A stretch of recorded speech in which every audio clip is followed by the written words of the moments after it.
Alrighty, I think we can go ahead and get this party started. We've got a lot of ground to cover today, so let's go ahead and get right into it. Hello, everyone, and welcome back to our weekly Owl House and Amphibia discussion live stream. I'm so hyped to get going today because we've got a couple of really big episodes to cover, especially that big Amphibia almost finale. The big 40-minute episode was so awesome, so epic. I absolutely loved it, but we got to talk about Owl House first. I really love the Owl House episode too.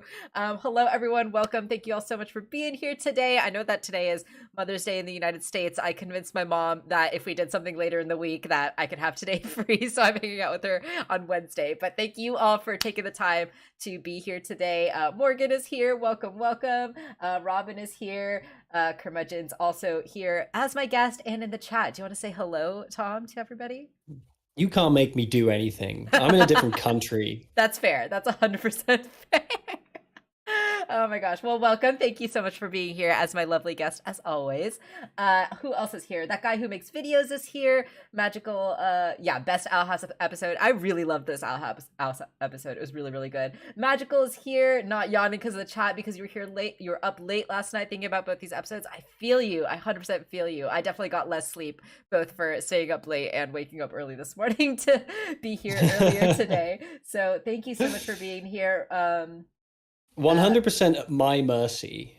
Yes, I which I appreciate. Or I guess it's for my mercy. Yes, yeah. That you woke up. And also, Tom and I did briefly chat about this just before we went live too, just because Tom mentioned that you have the hiccups, and so you might not be feeling well, partway through the stream. But I also did mention, I'm actually going to be taking a couple days off of work later this week, so if we really need to, and we can't cover everything today, even though we have the extra hour. And also because Tom and I do get tired after 3 hours of talking.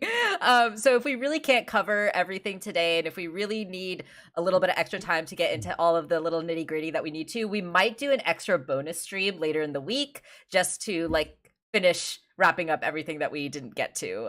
So just if that needs to happen, we'll let you know at the end of the stream, and I'll post about it on Twitter and the Discord about when exactly all that's happening. So just a heads up that might be happening. Also, Robin is here. He said hi.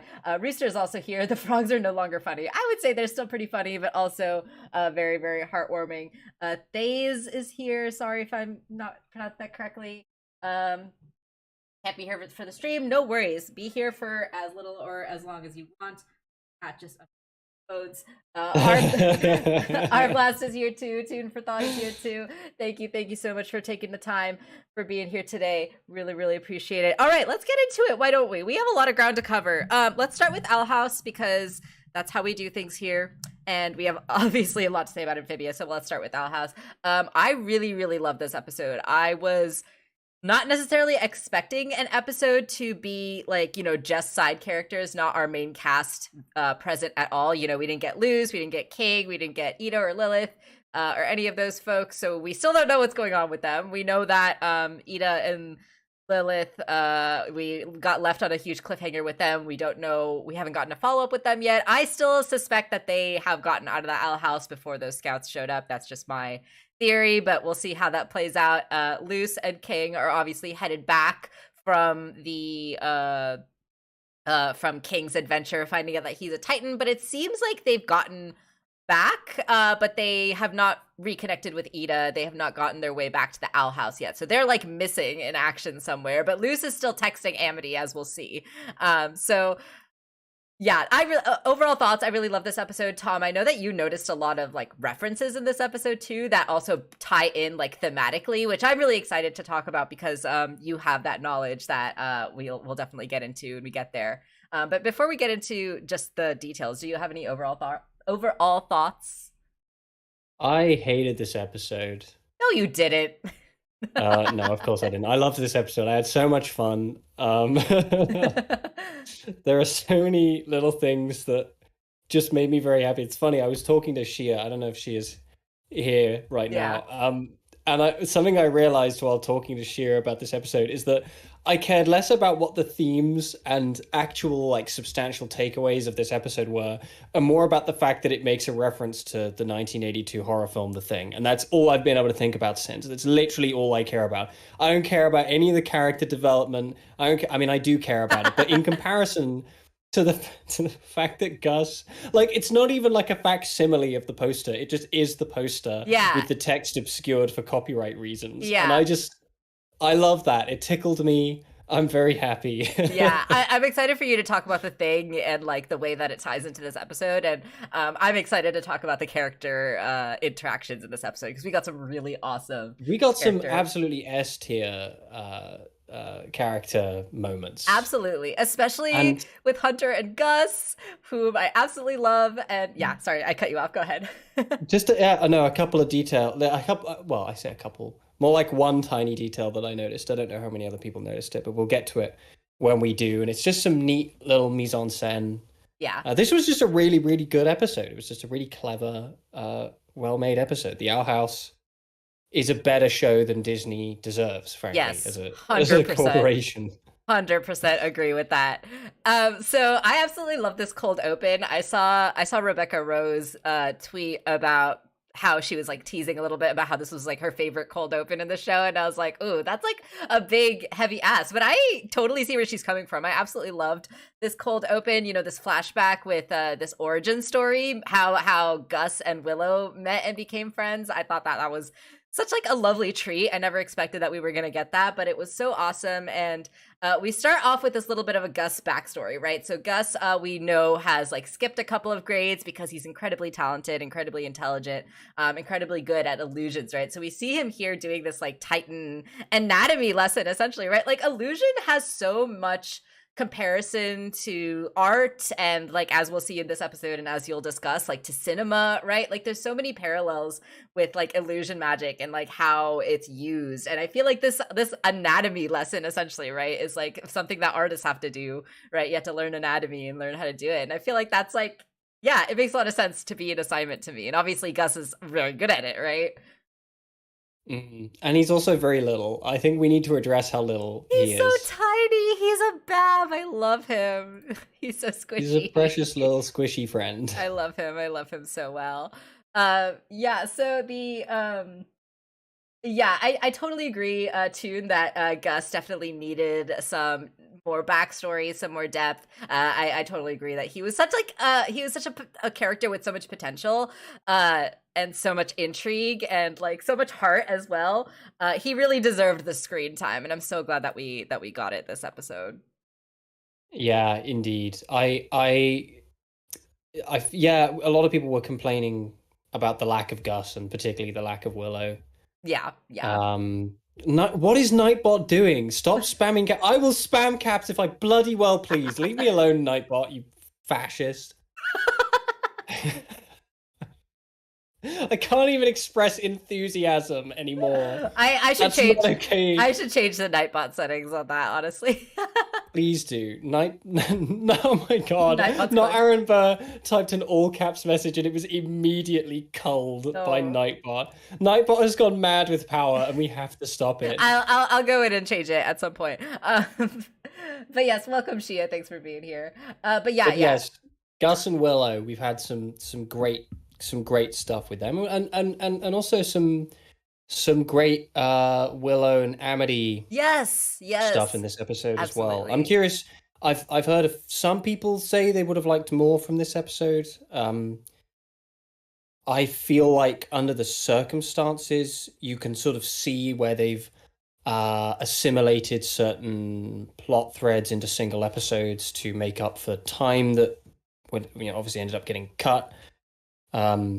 I feel like under the circumstances, they've done a perfectly great job. I feel like under the circumstances, they're handling the whole shortening of the show exceptionally well. Yeah. The stuff with Willow and Amity was definitely one of those things where I was like, I could sense that there was probably going to be more with this, but like they had to kind of keep it to this B plot for, the sake of how many episodes we have left. But I did like what we got with them, and it would have been nice to get a little more, but like I think we got like what we needed, Yeah.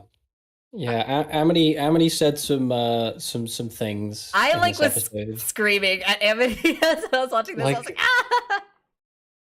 Amity, you don't even know. Yeah, yeah. Willow could kill you and you wouldn't even see it coming. Honestly. So anyway, back to this cold open, right? So these dudes, like these older students, right? They basically trick Gus into like doing their work for them, right? This guy's like, oh, all I had to do is pretend to be his friend, and he like did my work for me, right? And obviously Gus hears this, and he's very hurt by this realization. And the guy's like, oh, I was just joking, dude. But it's like, come on, asshole, like shut up. Right.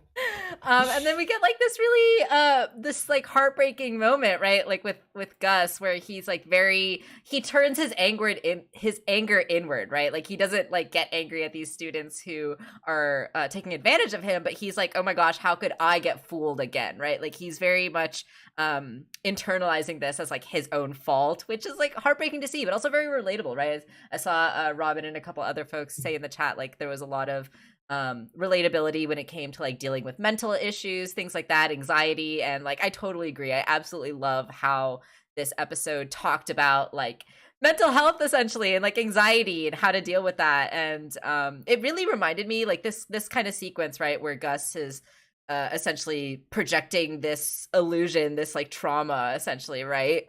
And like these students are even harsher in his reality, right? Yeah. Like they're so cruel to him. And And it's the concept of like self-perception, or the concept of perception in general, is something that's been touched upon multiple times, particularly with how Luce will reimagine scenes 100%. of her own life. But what I found kind of interesting mechanically about this scene is that it kind of reveals to us that illusion magic really is just like, it's the projection of the mind's eye, but also it gives us the idea that there's a limit to how much somebody can control that. And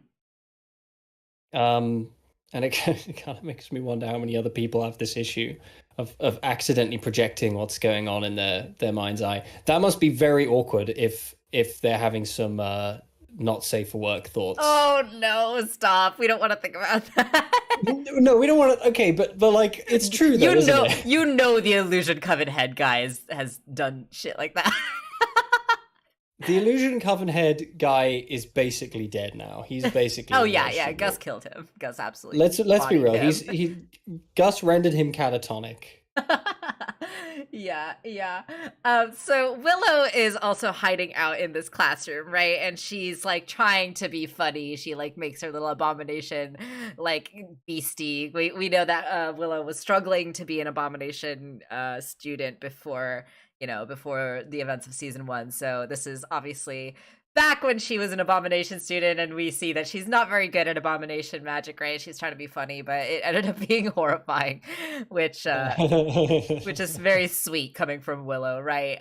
And then so like these bullies are being very cruel to Gus in his own mind, right? And being like, oh yeah, she's gonna just get you to do her homework too, right? Or whatever. And Gus is trying to just get everyone to go away, right? He's like, all of you go away. But Willow, I love Willow so much. She's such an awesome friend. She comes through, right? And she's like, sometimes I get wrapped in my own thoughts too. But can we also just do a little tiny shout out to the casual drop of my dad's taught me this trick? I just love how casual and normal that is. And, we love to see that. We love to see it, want to see more of it. But Willow teaches Gus, right, this little breathing trick. And this is actually like a real trick that you can use, right? Like for panic attacks, for anxiety attacks, right? If you like sit there and like kind of count your breath and hold if you count your inhale and your exhale to be like the same length, that's like a really easy and simple breathing exercise that can help someone kind of calm down from this anxiety kind of state, right? So I love that Willow comes in and teaches Gus this trick, and they like sit there together and like breathe for a few seconds. This whole kind of sequence and this whole kind of like ethos of like how to deal with these like intrusive thoughts, these panic anxiety thoughts, right? It really reminded me of that episode of Steven Universe and the song, right? Here Yeah, Comes a here comes the Thought. thought. Yeah, it really just called back to that for me, and I really love that song. That song always makes me cry when I listen to it. So I just love to see like these really honest, candid like discussions about how to deal with like these emotions, right? And something that I didn't point out yet, but you know will kind of become relevant later as well in the episode. Gus, his eyes like glow blue when he's like in this state, right? And we've only ever seen a couple of characters have their eyes glow when they perform magic before, and I think maybe Willow might be the only one we ever see do that before. So I know that Yeah. I think like there's been some theories about like what exactly like that means, and It means you're heckin' strong. but yeah, no, I mean essentially, right? Like I feel like a lot of people have interpreted it as when a witch is like particularly emotional and like their magic is being like powered and channeled through like a very strong emotion. Like I feel like that makes a lot of sense, and I'm curious to know if we'll see other characters do magic like that as well. So yeah, we see Gus doing this after we've seen Willow do it a couple times, and I thought that was just really interesting how that mechanic kind of worked. Willow has very floofy hair. She does. I love her. She's a little nugget. He's a squishy little nugget bab. Yeah, she is a bab. Um Rooster says that they learned a similar breathing trick from Wolfenstein of all things. That's cool. Yeah, definitely glad that kids are getting this information. From Wolfenstein. I've never played a Wolfenstein game, so you're gonna have to tell me how on earth. Like I know what Wolfenstein is. I'm struggling to to picture.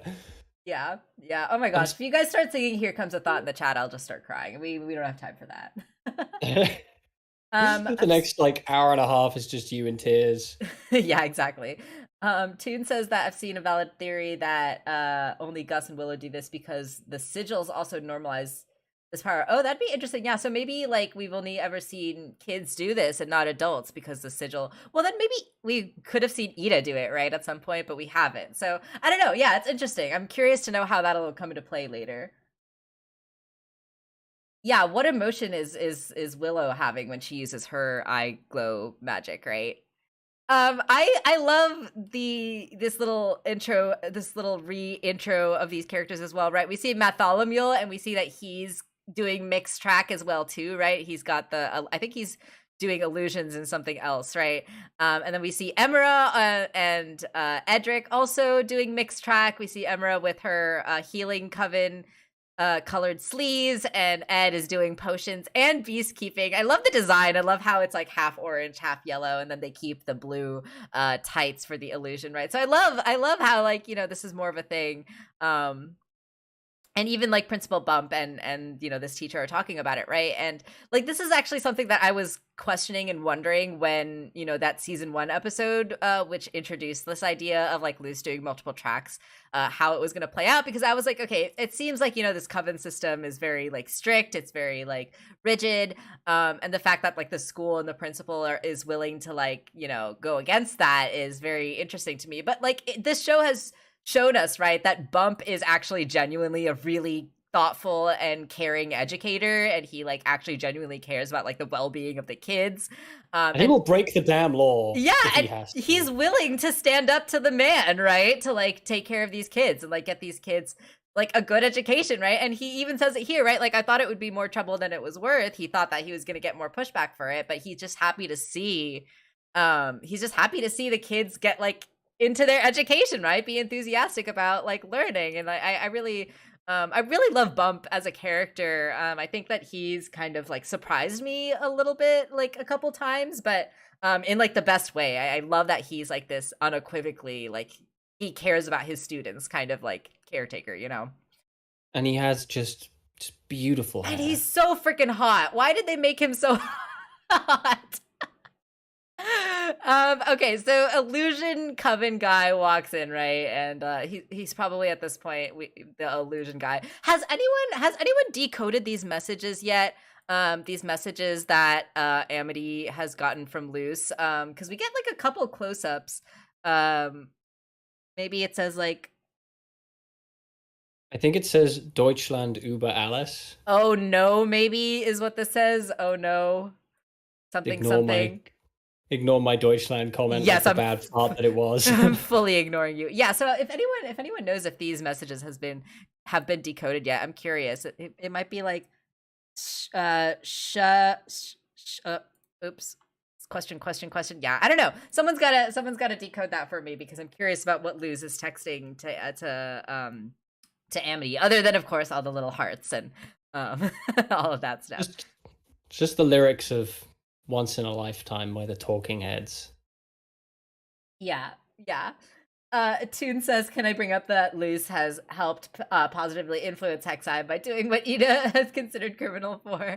Well, Ida was also like causing mayhem left and right.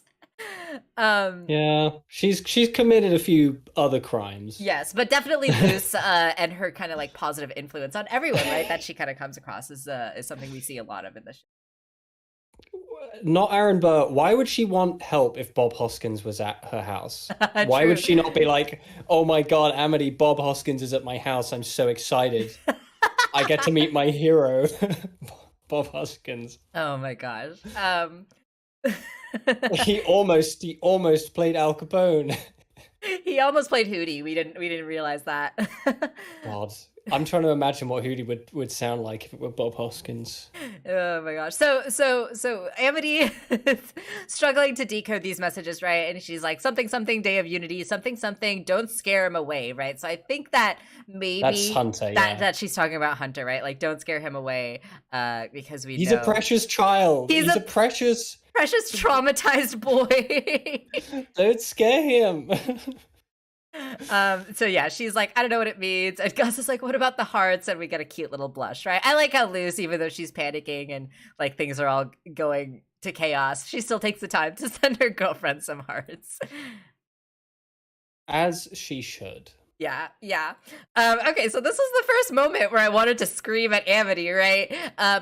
Willow is talking about how she has considered going by the owl house so that she could check up on them, but of course it was crawling with scouts, and so she was like, I was considering just taking them out, but and then Amity interrupts her, right? And she's like, it's okay, Willow, like not everyone can stand up to them, or like not everyone's like can be that tough, right? But we know that Willow can kick all of their asses without any second thought, without any question or hesitation, and so she like aggressively kind of firmly corrects Amity, right? Like, I didn't want to draw attention to them, right? Like, that's the real reason that she didn't want to go kick their asses, right? Not that she couldn't do it. She 100% could. But of course... I once saw Willow kill 3 men in a bar with a pencil. Oh my gosh. You know, there are a couple of things I like about this. First of all, I like that Amity's arc isn't over. Like, yes. Lumity becoming canon did not mean the end of her growth as an individual. 100%, yes. But I also like that this is kind of like an awkward middle stage of her growth as an individual, because she's not saying any of this out of malice. Like, from her perspective, she's genuinely being caring. But in reality, she's being incredibly patronizing. Yeah, exactly, right? And like, I do understand I do understand where Amity is coming from in this episode. You know, she has that line later on, right, where she's like, I just got you back as a friend and I want to protect you, right? And so I am glad that we're getting this subplot, because we did get that moment, right, between Amity and Willow in one of the previous episodes where we could sense, right, that not everything was quite right between the two of them. So I'm glad that we got this interaction. I'm glad that we got this arc from Amity.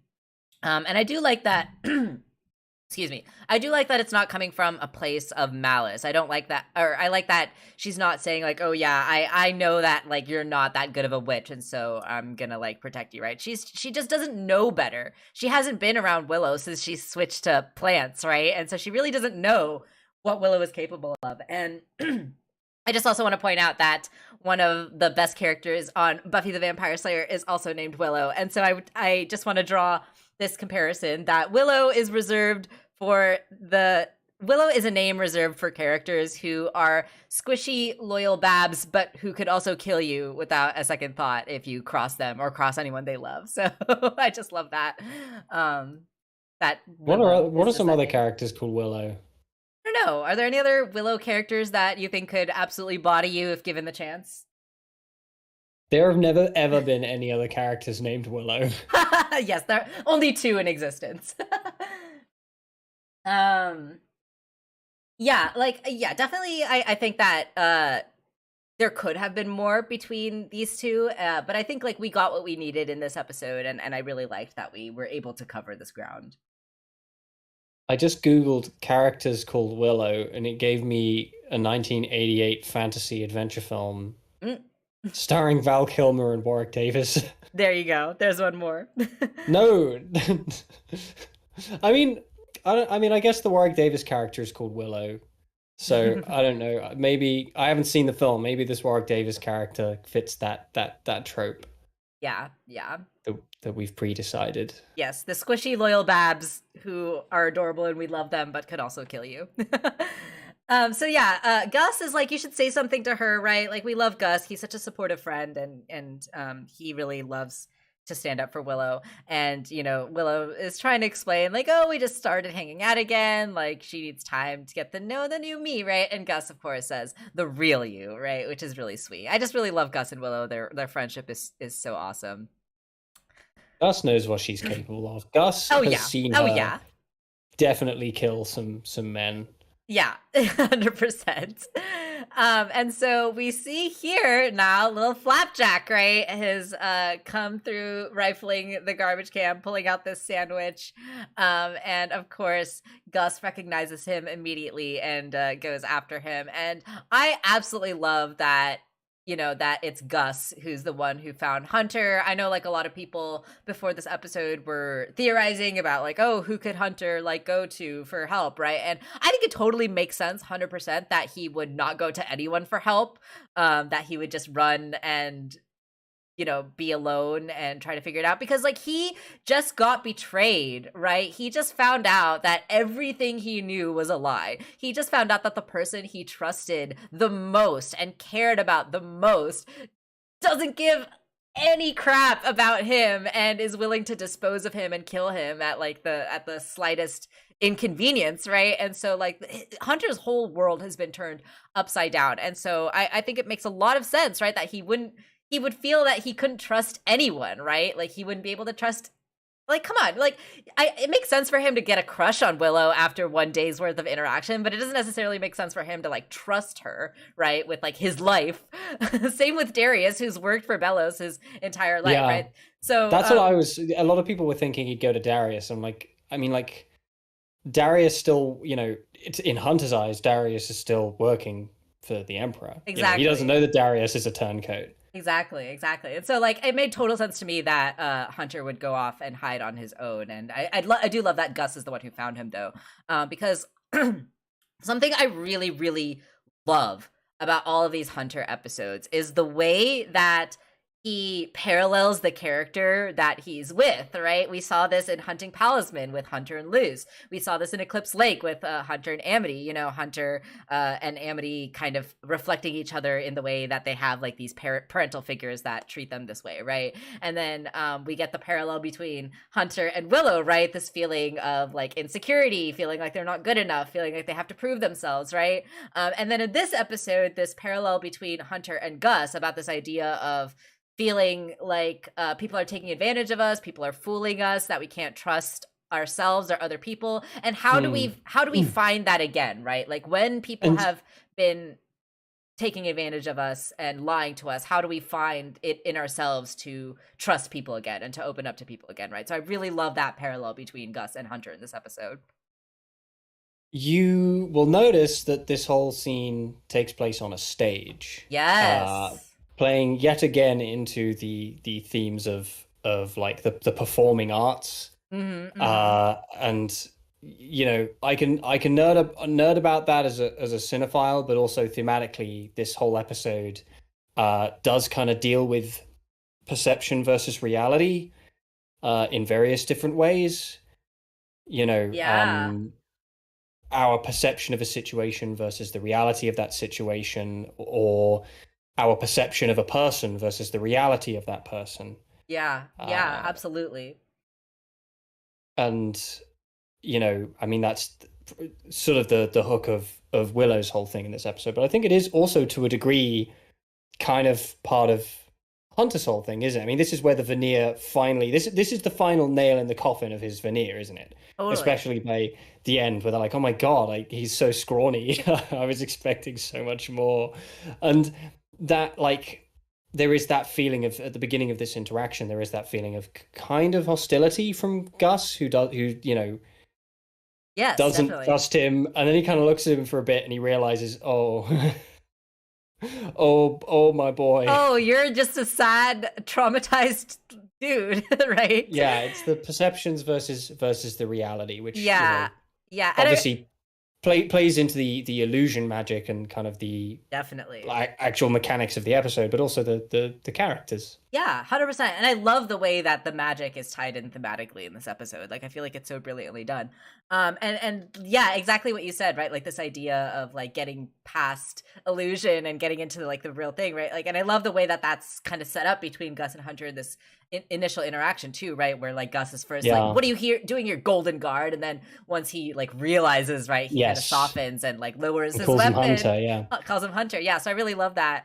I thought that was so brilliantly done. Like like these two characters, you know, they didn't interact that much in the previous episode, so like getting this I saw someone tweet about this, and it's something that I really have to commend the show for. But like the way that we get these interactions between characters that like we don't necessarily expect, but they work so well, it really just goes to show how grounded these characters are, right? And like how kind of like solid the character writing is in this show when you could just like take these two characters who have not interacted or maybe only interacted like a little bit before and you can put them in And these just situations make it work. and Yeah. make it 100% work, right? Like it's just Well, I so mean, good. that's really there's no reason it shouldn't work. Right, You know, exactly. if they're able to turn to like a very you know, in the writers' room, they're able to turn to a very solid foundation of principles about who each of these characters are. There's no reason Exactly. why they can't engage in the interplay between different characters. You Yeah. know, I kind of wonder, like, I'm curious to see Bellows interact with more people. I'm curious to see Bellows interact with like Bump or something. I want to see that. Yes. Oh my god, I would love to see that. Please give me that battle. How the hell would that play out? But yeah, I didn't really clock that this whole scene actually took place on a stage until literally just now. But I think Yeah. that's an interesting. I think it's an interesting use of mise en scène. This whole episode uses its set design very effectively. 100%. 100%. A couple folks have pointed out in the chat, Arblast and someone else I think also mentioned this. Sorry for missing it if you saw this, but yes, Hunter is researching grimwalkers, as we can see right in his little burrow back here. He's got like little His little burrow. he's got juice boxes, hex mix, right? And then we see 3 books here: Grimwalkers, Extinction, The Legend of Grimwalkers, and like this book that just says Grimwalkers, right? So it's very it seems to imply to me, right, that grimwalkers are like not necessarily a common thing on the Boiling Isles. It's possible that like most people don't even necessarily think it's like feasible or like I don't know. Like again, hate to draw comparison to like Wizard series, but like this idea of like Horcruxes, right? Like it's kind of this dark forbidden magic, right? That not as many people know about or have like easy access to. So I do, and it does make sense. I think someone pointed out that Hunter would come to the school to want to do research, right? Want to find out more about himself and the truth about his reality, right? So I really, I like that. I like that we're getting this kind of just little background detail of Hunter that gives us a lot of information. But poor thing, he's just like Shia says, he's just a sad, traumatized, stinky boy who needs help, right? Do we think that the school has some degree of diplomatic immunity? I don't know. Because the school has managed to get away with Yeah, a certain amount of rule breaking, and it kind of makes me wonder if that at all plays into his choice to hide out in the school as well. yeah, yeah. I mean, it definitely has seemed like a kind of safe place in general. So totally, he could have done that. Da, da, da, da, da. Oh yeah, magical. I totally see the comparisons with like Zuko and stuff too, right? Like this with Zuko going on a field trip with each of our characters in Avatar: The Last Airbender, and Hunter going on these kind of individual field trips, right, with each of these characters. But I really love that. I really love that we're like learning more about both of these characters like through these parallels. I think it's just such good writing. Yeah, I think people are very eager to compare.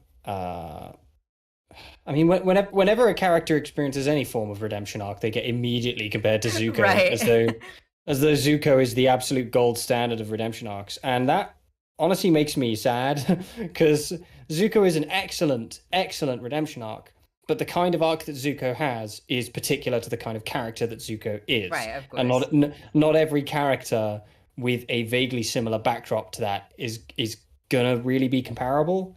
I don't think, but that's Yeah. just my Can 2 cents. we talk about how adorable Gus's little lunchbox is? Like, it's just so cute. It looks like maybe like a little otter or a little seal or something. It's just adorable. And yes, shout out to Gus giving Hunter his lunch. All that Hex mix can't be good for your stomach, right? And he gives him his sandwich, which is just really sweet. Do you think his dad prepares that lunch for him? Oh yeah, probably. Like a little bento box? Yes, that would be really. Do you think he cuts the sandwiches into shapes or like does cute things with the sandwiches sometimes? Oh, probably. All right, so they have gathered in the gym for this assembly, right? And we meet the illusion head Coven, right? And at first we think like, oh, is he good? Is he bad? We don't really know, right? We've seen good Coven heads before, and we've seen bad Coven heads before. So I feel like this guy was definite. We were gonna roll a bad one. We've rolled a couple of good ones already. I was suspecting this guy to be an asshole from the get-go. So especially in this beginning portion when he was like, I'm gonna help you guys out. Don't worry, I'll help you trick the Emperor. We're gonna use illusions and all that stuff. I was so sus. I was like, this guy is lying or like telling some sort of shady thing. Like I'm so glad that like He's a scumbag. yeah, I'm glad that they kind of like fooled us in this way though, right? Like they kind of kept us on our toes, like, oh, is he good? Is he bad? But then reveal, right, that yes, of course he's actually evil. I love this little moment with Bartholomew too. I'm glad that we're getting just these tiny moments with him. He's a funny character in my opinion. Yeah. where he's like ripping his sleeves off and like tossing them to the ground, right? And then he's like embarrassingly putting them back on when the new information comes to light. And so yeah, I thought that was funny. It tickled me. Like, it's sort of like it's this season's version of the bit in season 1 when he inflates the size of his head. Yeah, exactly. Wow, I failed you as principal. Yeah, he's a dork. He's a dork. Yeah, I agree too, and I really love the way that they handled the illusion Coven head, and like this moment was like pretty scary too, right? Like because we've seen what the sigils are capable of, and so like poor Ed, right? He's like, whoa, I just started on the other tracks, like now I have to do this, and he's like, are you sure this is safe? And like, it's like got a bad feeling about this. This is super suspicious, right? And thankfully, Gus, with his brilliance and his keen eye, right, he's able to notice this kind of like shimmer on this figure and able to clock that this person is not real and is in fact an illusion. And then he immediately pulls a gun and just blows them away. It took honestly, I don't know where he got that gun from. Maybe Ida. Took a very violent turn. It was very Tarantino-esque. Oh my gosh. The way that like they can't do squibs in animation, but it really had that visceral feeling to it. The way he stop. Okay, let's talk about the illusion head Coven head for a bit because he reveals, right, that like there are actually a bunch of people here who are invisible, and we see like this rig, right, like almost as if they're on a film set, right? Like film set, yeah. He's sitting in this like director's chair, and there's like a boom mic and the lighting and like the light reflector, right? And so this idea of like illusions being tied to like cinema, to to art, right, is very much being laid out for us here. And you had some interesting thoughts, Tom. We talked a little bit off stream about this idea of like the illusion head Coven being like this pompous director type of figure, right? I compared him to someone who would have gone to my college theater department because let me tell you, those people were definitely full of themselves, but also lacking in skill, in my opinion. So I feel like this illusion head Coven is supposed to be, you know, that theater kid that we all hate, that like big shot director who thinks that they're like all the rage, right? But is actually not that talented, right? Especially compared to someone like Gus, who's like a literal 12-year-old or 13-year-old. So yeah, I would love to hear kind of your thoughts and more about like this idea of the illusion head Coven being like this pompous director kind of figure. Let me tell you, as someone who actually went to film school, Yeah. all of the best directors were the ones who stumbled into it and really Yeah. had no intention of being directors. All of the worst directors and some of the worst people are the ones who really wanted to be directors. Yeah. They are some Yeah. of the most insufferable I agree with people. that. Like, if you've ever, like, not to get too serious, but if you've ever wondered why there's so much like ridiculous systemic abuse in the film industry, it's because, like, particularly male directors, people who like really, you know, it's so much of a power thing, Yeah. you know, Yeah. and wanting to have sole creative control over something and wanting to have power. It's always about power. But Totally.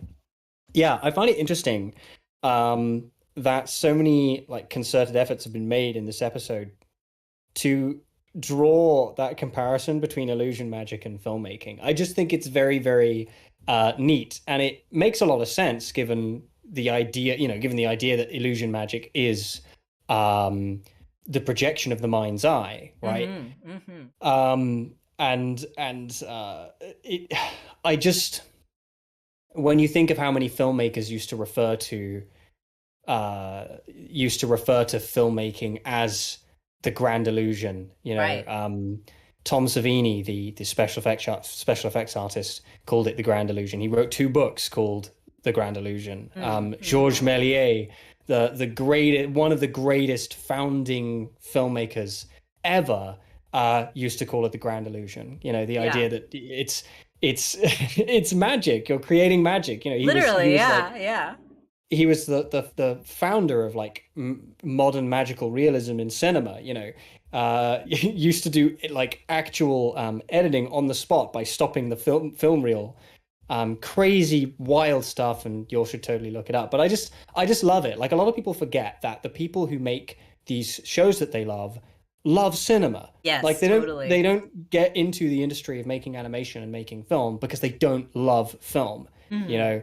And if there's anything I would say, if you're out there and you're watching these shows and these shows make references to other movies, that is the filmmaker subtly trying to get you to expand your horizons and watch stuff that they love. Yeah, totally, right? And like I think like to that note too, like it just goes to show like how broadening your horizons can enhance your viewing experience, right, of like other things, right? Like I will get into it when the parallels are more obvious, right? But we were talking a little bit off stream, right, about like the parallels between The Thing and this episode, right? And like I have not watched The Thing, but I really want to now.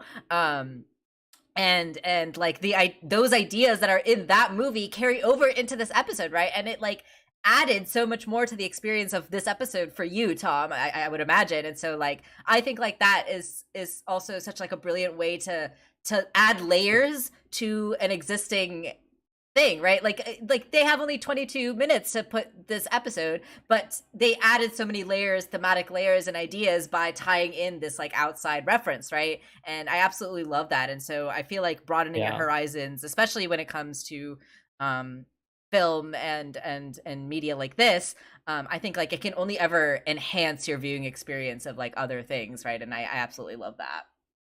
The Thing is, first of all, an absolute masterpiece. It's one of the few films I'd give a perfect 10. It's really one of the best movies of all time. It makes perfect sense that Dana Terrace would reference it because she loves body horror. Yeah, totally. It makes perfect sense that it would be a movie she'd love. She has excellent taste. She does, yeah. All of the references she makes.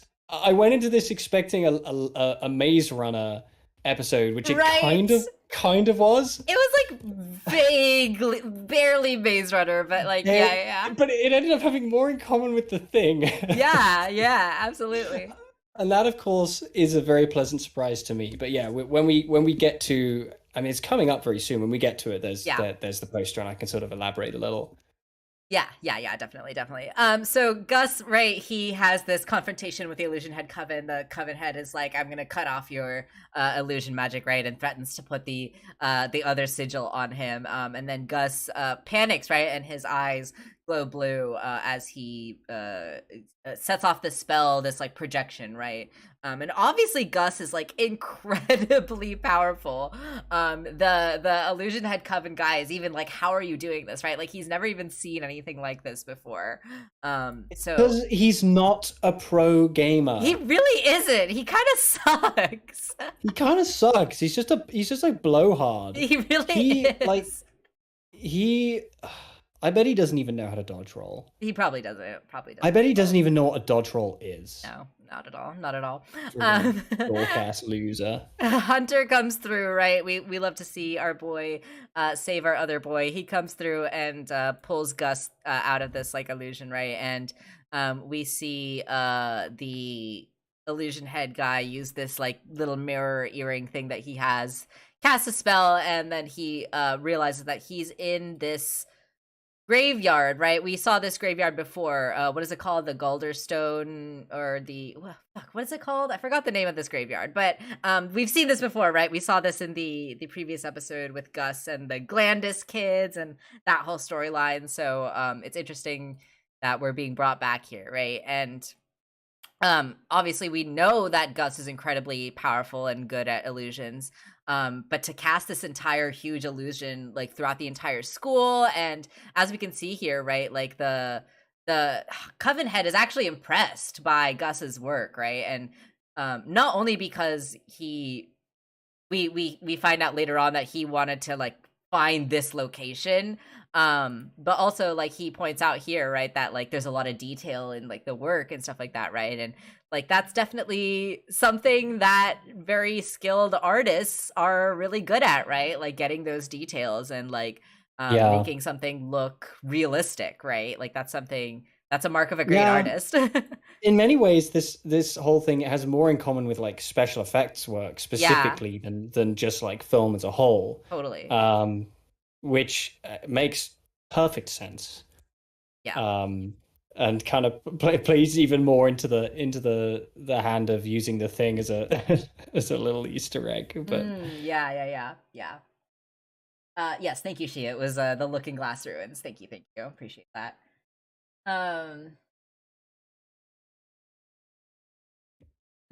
So we see Willow and Amity, right? They're together. They're trying to make their way through the illusion, and they're like, "How did we get here? What the heck is happening?" Right? And this is not my beautiful house. Yeah, exactly. And Amity checks her phone and finds out that Ed and the rest of them are in the healing homeroom, right? So they're trying to get their way there, trying to find their way out of the maze, out of the labyrinth, and get to where everyone else is. Willow almost gets got by this Coven scout, and then Amity at first tries to protect her, right? But before Amity can even freaking finish her spell circle, Willow has taken this guy out and is like dusting her hands off. No problem whatsoever. I got it, she says, right? And then this is another moment where I wanted to scream at Amity. What a freaking scream. When she was like, "Lucky shot, Willow," I was just like, Amity, shut up. Shut up. Open your eyes. Look at Willow. Look at how freaking badass she is. She could like, I don't want to pit these two girls against each other because I love them so much and I want to see their friendship bloom and blossom. Let's face it, if they had to fight, But if they had to, Willow could probably kick Amity's ass. Willow probably wouldn't even need to use magic. She's got them guns. She has their guns. Yeah, exactly. She has those friggin' guns. Amity would just be getting a one-person ticket to the gun show. Yeah, like Amity would be throwing abomination magic at Willow, and Willow would just be punching it out of the way, right? Like without even any hesitation.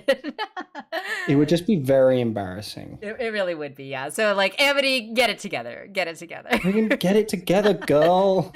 And even See we what get is this in front of you. we get this funny little like moment with the scout too, where he's like, "Oh hey, like don't listen to You her. totally Like you got totally me." got me right." Like that was pretty funny. And it's cute. I like that like most of the scouts are just like regular people. Right? Yeah. Like they're not. They're kind of like pawns as well, right? Like in Bellus's whole scheme. So yeah, I do like that. Like most of the, and especially at the end, right, where with the tiny cat come in. But yeah, we'll get to that. So Gus and Hunter are running together, right? They are Labyrinth running through this illusion, and we see Gus here. He has like one eye glowing, right? So it really shows that like he's still very much in this like heightened panicked state, but only like partially, right? And so like one of his eyes is glowing, and so like that's also interesting, right? Like the fact that like you can kind of be in this like anxiety level state, right? And like partially, grounded, partially like using your magic out of your control. So I thought that was interesting. I'm very curious about like this whole eye glowing mechanic Yeah. and like how it works, and if we're gonna see more of it and more characters use it later on. Yeah, Toon mentioning something interesting. I'm thinking that these moments with Amity being insensitive would build up to a peak or a blow up, because we talked about that in the Curmudgeon Media server as well. I think that's interesting. I don't agree. I think I hard disagree with that. I think I think both of these characters are past the point Right. where a blow up would even be necessary. Like they're both pretty mature. Like both of them know that what Amity is saying is not coming from a place of malice. I don't see any reason why it would amount to a blow up. Like, yeah, like I would have maybe liked a conversation and like maybe Amity like apologizing.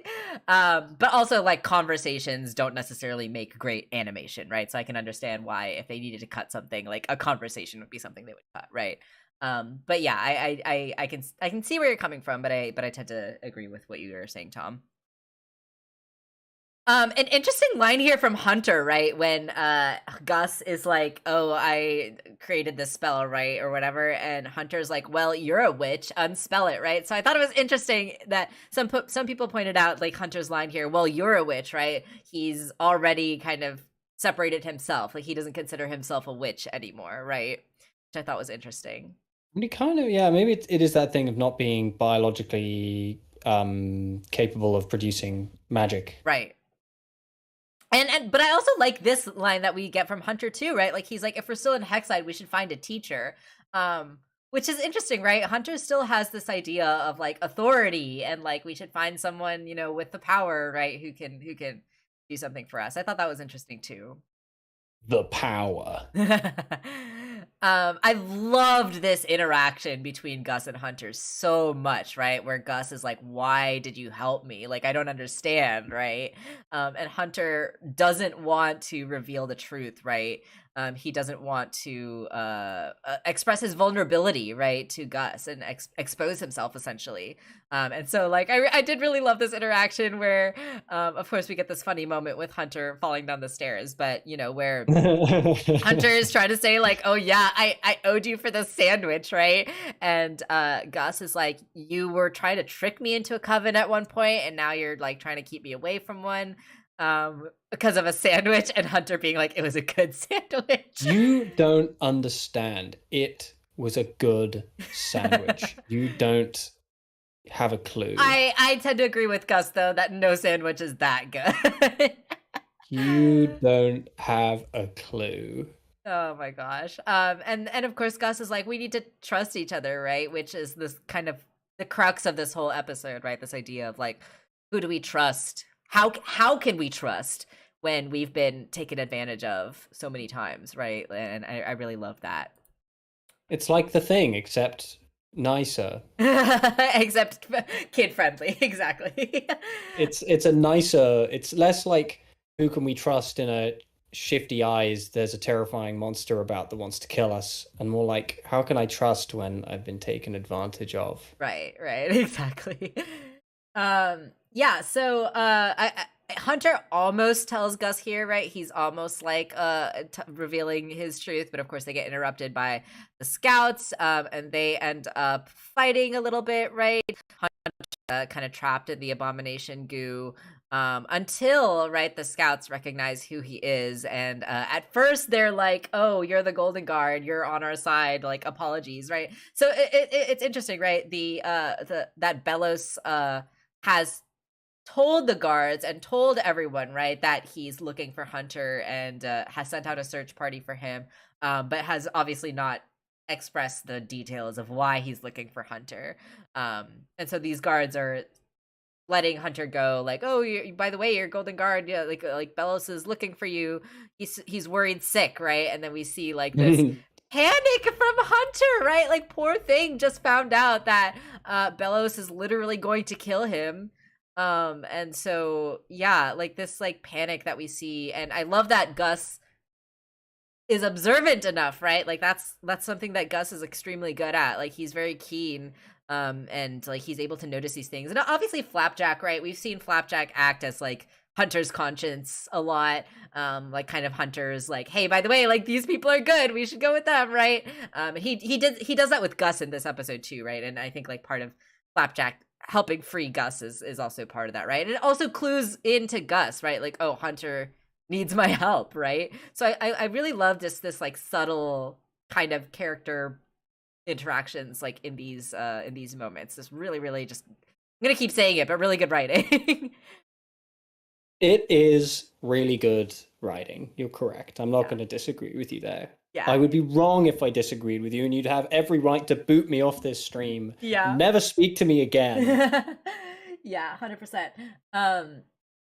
And then we see Gus use a glyph here too, right? Which is really awesome. I love that, like, you know, Luce isn't present in this episode, but her continued... She is present in spirit. Exactly. Her influence is like still there, right? Like, and the way that she's impacted these characters is still very much there. And I think like Gus using this glyph here is kind of illustrative of that, right?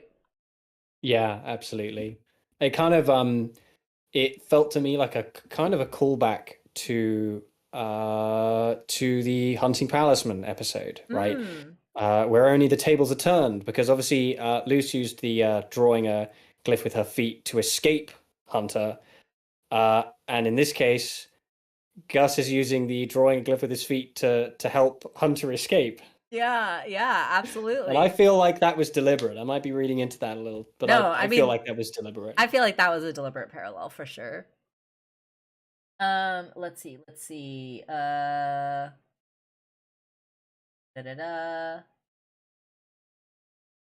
Hunter's character writing is absolutely top notch. Especially the bit when he did an absolutely astonishing cover of a George Michael song. I thought that was really... Dude, that needs to be canon now. It needs to happen. It is canon. Yeah, I agree. We need to see Willow using glyphs at some point. So they run away, they escape, and we go into Gus's room, right? Yay! So let's get into it. Let's talk about it. Let's talk about this poster. Let's talk about the thing. We talked about this a little bit off stream, just because you were so excited about it, Tom. But I would love to hear you go into it now. This is your opportunity. I just lost my whole shit when I saw it. Had a poster for the thing. Okay, so I mean, like, I don't know if film even exists in the Boiling Isles. But see, that's the thing. That's the other thing, though. That's the other interesting point, though, that Gus could have gotten this film or gotten this poster from the human realm, right? Like from Ida. Well, that's what I was just about to get into. Yeah. Not just Ida, he could have got it from anywhere, because he's been collecting human memorabilia since before he even met Ida. Kind of before we get to the thing, let's just kind of have a look at some of the other stuff going on. Yeah. He has an eye testing machine on his table, which again, coming back to that thing of like perception, is sort of a neat bit of set dressing, and I just thought that was cool. He's got the snow globe. This is like the most nebulous one. I think that's the snow globe from Citizen Kane. I've looked at the snow globe from Citizen Kane. In the scene in Citizen Kane when he finds the snow globe, right at the end, he finds it on his dresser, just like that. So I feel like that's the snow globe from Citizen Kane, and I'm gonna die on that hill. I'm prepared to die on that hill. Yeah. But obviously they've really done everything they can to make that poster stand out. Like, if you think in the rule of thumb with Western cinema is, because we read from left to right, we're going to notice what's on screen left first. Like we're reading an image from left to right. Um, and that plays into mise-en-scène in various ways. So if the motion of a scene is moving from left to right, that's considered positive motion. It's going forward. If it's moving from right to left, that's considered typically to be negative motion, or moving backwards. That's irrelevant, but I just wanted to say that anyway. But I mean, first of all, The Thing is an amazing movie, and I was very happy to see him. I mean, that's literally just the poster for The Thing. That's not a facsimile. It's not even a Boiling Isles version of The Thing. It's not even a Boiling Isles version of The Thing. That's literally just The Thing. They've obscured the text to clearly for copyright purposes, but that's just the poster for The Thing. Yeah. And I think, of all the characters who'd even have seen The Thing or know what it is, Gus is the most likely on account of his proclivities and his love of humans stuff. Yeah.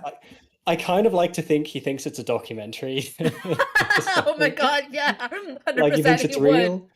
He's like, Jesus Christ, does this kind of stuff happen in the human realm? That's like, terrifying. Damn, the human realm's got some pretty terrifying demons too. I don't want to go there ever. I'll keep my distance. I'll stick with Boiling Rain, thanks. Yeah, Boiling Rain, at least you can just you can pop up an umbrella made of whatever resistant material. Right. And you're basically good. You just stay indoors. Yeah, so The Thing, for those of you who haven't seen it, The Thing is a 1982 alien invasion film where the crux of it is that the thing, the titular thing, is basically an illusionist. It's a creature that can shapeshift. Yeah. And thus is the horror of the story, is it's this thing that's constantly shapeshifting, constantly pretending to be other members of the crew, and there's always that question of who's real and who isn't, what's an illusion and what isn't. So it's not just that, practically speaking, Gus is the most likely person to have seen this movie. It's that, thematically, in the context of him being a master illusionist, it makes perfect sense that this movie of all movies would stand out to him as something special. Yeah. And I just like that. That just makes me very happy, and I couldn't stop thinking about it. Yeah, no, I absolutely love that. And this idea of illusions, of who do we trust, right? It plays into this episode, which I absolutely love. And I just love that you've connected those dots, and I'm really excited to watch this movie at some point. I'm not really good with horror movies, especially monster-y horror movies and stuff like that, very kind of gory, I guess, body horror type of horror movies. That's not generally my thing, not generally my cup of tea, I should say. But I think this movie's so creative. Yeah, the prosthetics that they made, that's the thing, that idea of prosthetics, particularly in practical effects, being the grand illusion in Tom Savini's words. The prosthetics and practical effects in The Thing have aged so well. CGI will always be bound by the confines of whatever the maximum processing power of the most top of the line computer is at any given moment in history. And by virtue of that, CGI will always age horribly. It always will. There will always be more you can do with CGI, but because of that, you're always chasing a goalpost that moves constantly. And so you can look back. Hell, you can even look back on a movie like Toy Story, and while Toy Story as a story has aged very well, the animation in that movie is not aged very well at all. You can look back on the CGI of 20 years ago, and people will often point to movies like Jurassic Park and forgetting that Jurassic Park used CGI extremely sparingly, and it was primarily prosthetics and practical effects. The Thing is all practical effects, and it all looks so good. It's exactly the kind of thing that Gus would be very, very, very impressed by. Some humans are just really, really good at illusion magic. Yeah, totally. I love that. I absolutely love the tie-in. I love the parallels. I live for that. It's awesome. So Gus and Hunter finally have a moment, right? And where they are able to kind of talk, and Hunter at first is starting to have a panic attack again, right? He's worried about the fact that the Emperor is now actively looking for him. you know, we know later on in this episode too, right? Like he still doesn't want to believe it to some extent. Um Yeah. and you know, Gus finally sits down with him and is like, you know, why did you run away, right? And Hunter doesn't want to answer him at first, right? Like he gives him like this angry look and like closes himself off. And you know, this is where Gus is able to relate to Hunter, right? This Yeah. is where those parallels, those character parallels come in. And again, the writing is so good. Can I chime in very quickly with a Yes, small please, detail? please. Yeah, absolutely. You'll notice that it says handle with care Yeah. above Hunter's head. Oh my gosh. Yeah, handle with care. He's a fragile And boy. later on, when Hunter is the one When they're doing a flipped. pep talk, when they're flipped, it says handle with care over Gus's head instead. 100%. Yeah, that has to be deliberate. Of course it's deliberate. It parallels this moment of vulnerability for the two of them. Absolutely. And also, something I did not notice, but have just noticed now, the like knobs on the drawers are eyeballs, and that makes me uncomfortable. That's funny. The lights on the stage, I think, were eyeballs too. Like in the beginning of the episode, the like overhead lights. that is that you notice. That's very plain as day. But why are the knobs on the dresser, Gus? Come on, Gus. My dude, why? Yeah. So Gus like explains, right? I really love this like explanation, right? He talks about like, yes, I've been taken advantage of too, right? Like there are people who are not great, there are people who will be awful to you, but like I thought that, you know, everyone was like that until I met Willow, until I met Luce, right? Until I met my friends. And he has this line here, right, where he's like, so yeah, not everybody's great, but not everyone's bad either, you know? And can we just take a moment to just acknowledge how adorable it is that Gus has like all these pictures up on his wall? Like he has all the band posters from when they were kicked out of school. Like that's so cute. They have like so many group photos of like the three of them just being adorable.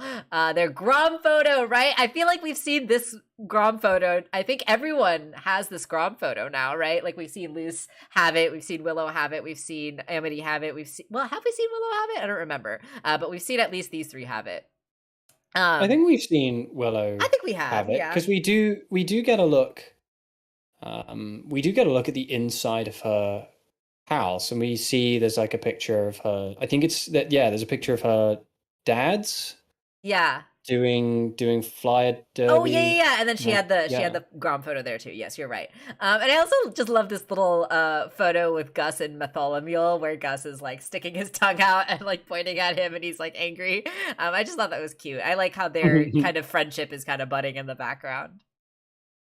But yeah, he Gus is like, for what it's worth, I can you can trust me, right? Like I'm not gonna mess with you. And you know, of course Hunter is like, that's not worth anything, right? Like as someone who was just deceived, you know, in a huge way by Bellows. Also just Gus's little human paraphernalia that he has everywhere. I love it so much. He has like a guitar and these little like toy cars and stuff. Like the details, the backgrounds of the show are it's always very good. I love it. I think he knows how to play. Probably not. So Gus at first, he doesn't really press him. He's like, okay, whatever, let's just keep moving, right? And Hunter takes a moment to look at the photos and kind of like think about it, right? I do feel like Hunter is like really needed this episode with Gus to open his heart, right? Like learn how to open his heart to other people. And as he's like looking at these photos, right, he obviously recognizes most of the people. And I think like this is a moment of like reflection for him, right? Where he gets like this just chance to think about it. And he realizes that he's been swindled out of the power of friendship. Exactly. Meanwhile, Willow and Amity are fighting some scouts, right? And Willow is like trying to use her plant magic, but Amity is like, no, I got this. Let me help you, right? And then they end up kind of mangling each other's spells, right? Which Which is not good for anyone. And then we get that line, right, where Willow's like, what are you doing? And Amity finally says, like, let me protect you, right? Like, I just got you back as a friend. And a lot of people drew some parallels between this and in Amphibia, right, where we had that moment between Marcy and Anne, where Anne was like not willing to let Marcy, fight the ants or whatever, and she's like, "I just got you back, and like now I want to protect you," right? And like, I really do like sympathize with that, right? Like they see their friends as like the old versions of themselves and don't necessarily see the way that they've grown and changed, but like it comes from this place of like love but like misunderstanding, right? And so Amity, I think, really needed to see this moment with Willow in order to really understand, right? Like that Willow has definitely changed. She can absolutely kick ass. Look at her. Look at how badass she is in this part, right? Where she's like literally lifting the bookshelf off of her, using the plants and the magic. And then this is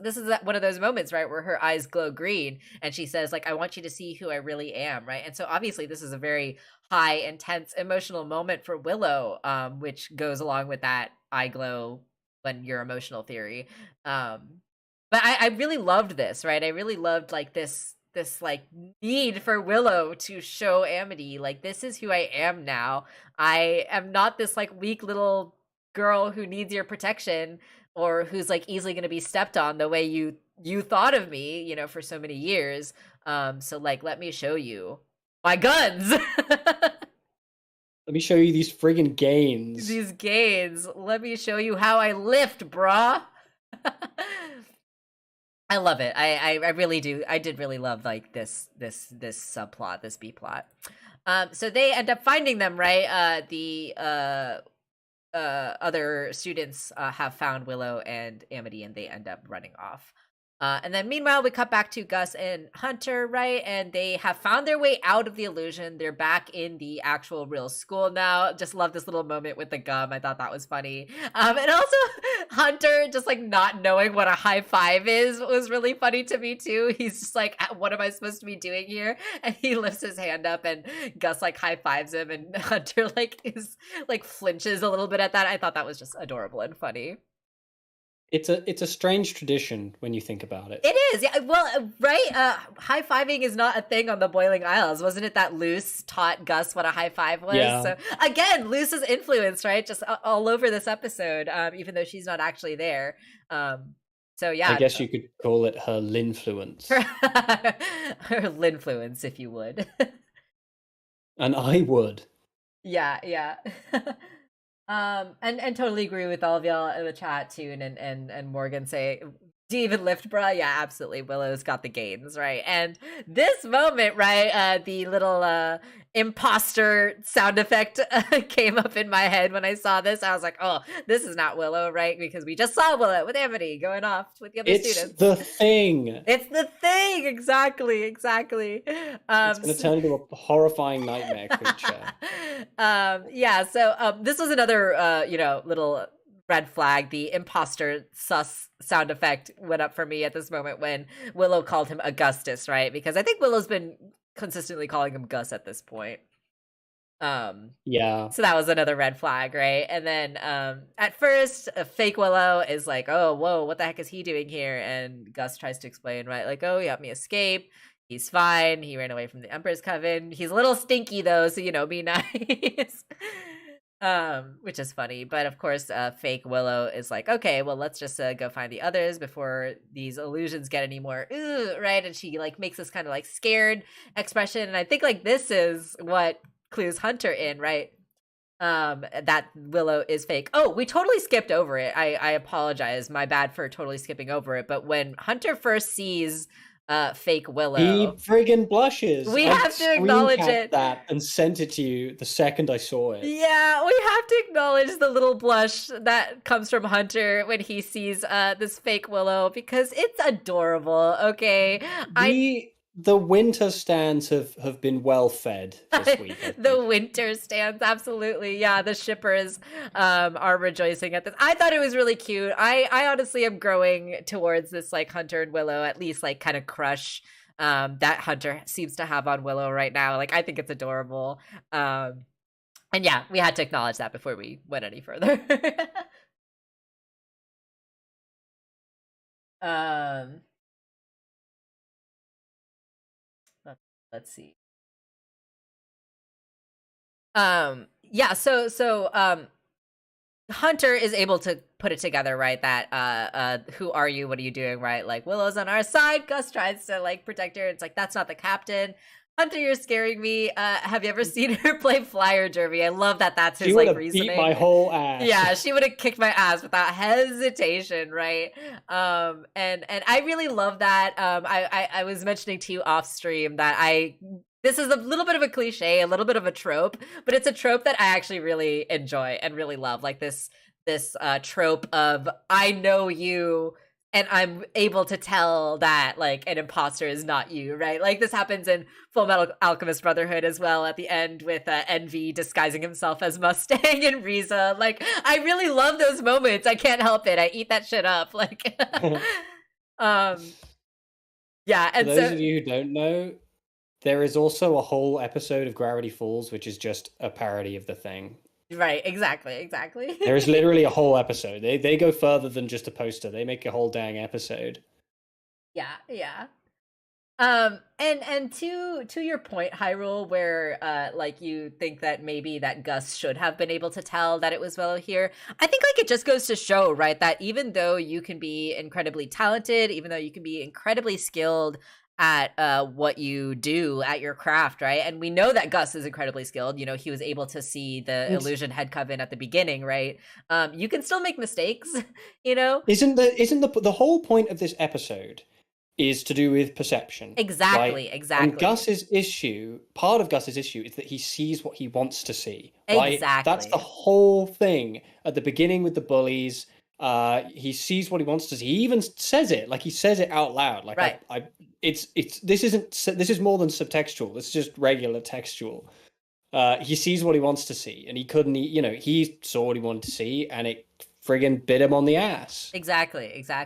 And also like this whole thing, right, with Gus getting like tricked by people and like how that influences his own perception of himself, right? Like that's something that like is a big part of his arc in this episode, right? So like I think like a part of that is also that like, you know, you can't define yourself by your worst mistakes, right? Or like I guess you can, but like that defining yourself by your worst mistakes is never going to be an accurate portrait of like who you actually are, right? And I feel like that's like what Hunter and Gus like talk about at the end of this episode.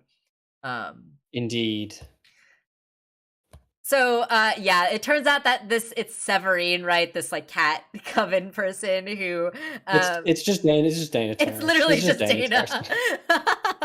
And so the illusion guy is like, no, you were awful, shoddy performance, blah blah blah. And like I hate this too. I hate directors like this because like I actually did theater for quite a while when I was younger, and like this thing that he says, right, where he was like, you didn't understand you should have figured out the note inside the note, right? Like so directors that don't even know like how to communicate like what they are looking for or like what they want from you, it's like it's so frustrating, right? Because it's like you are just being an asshole.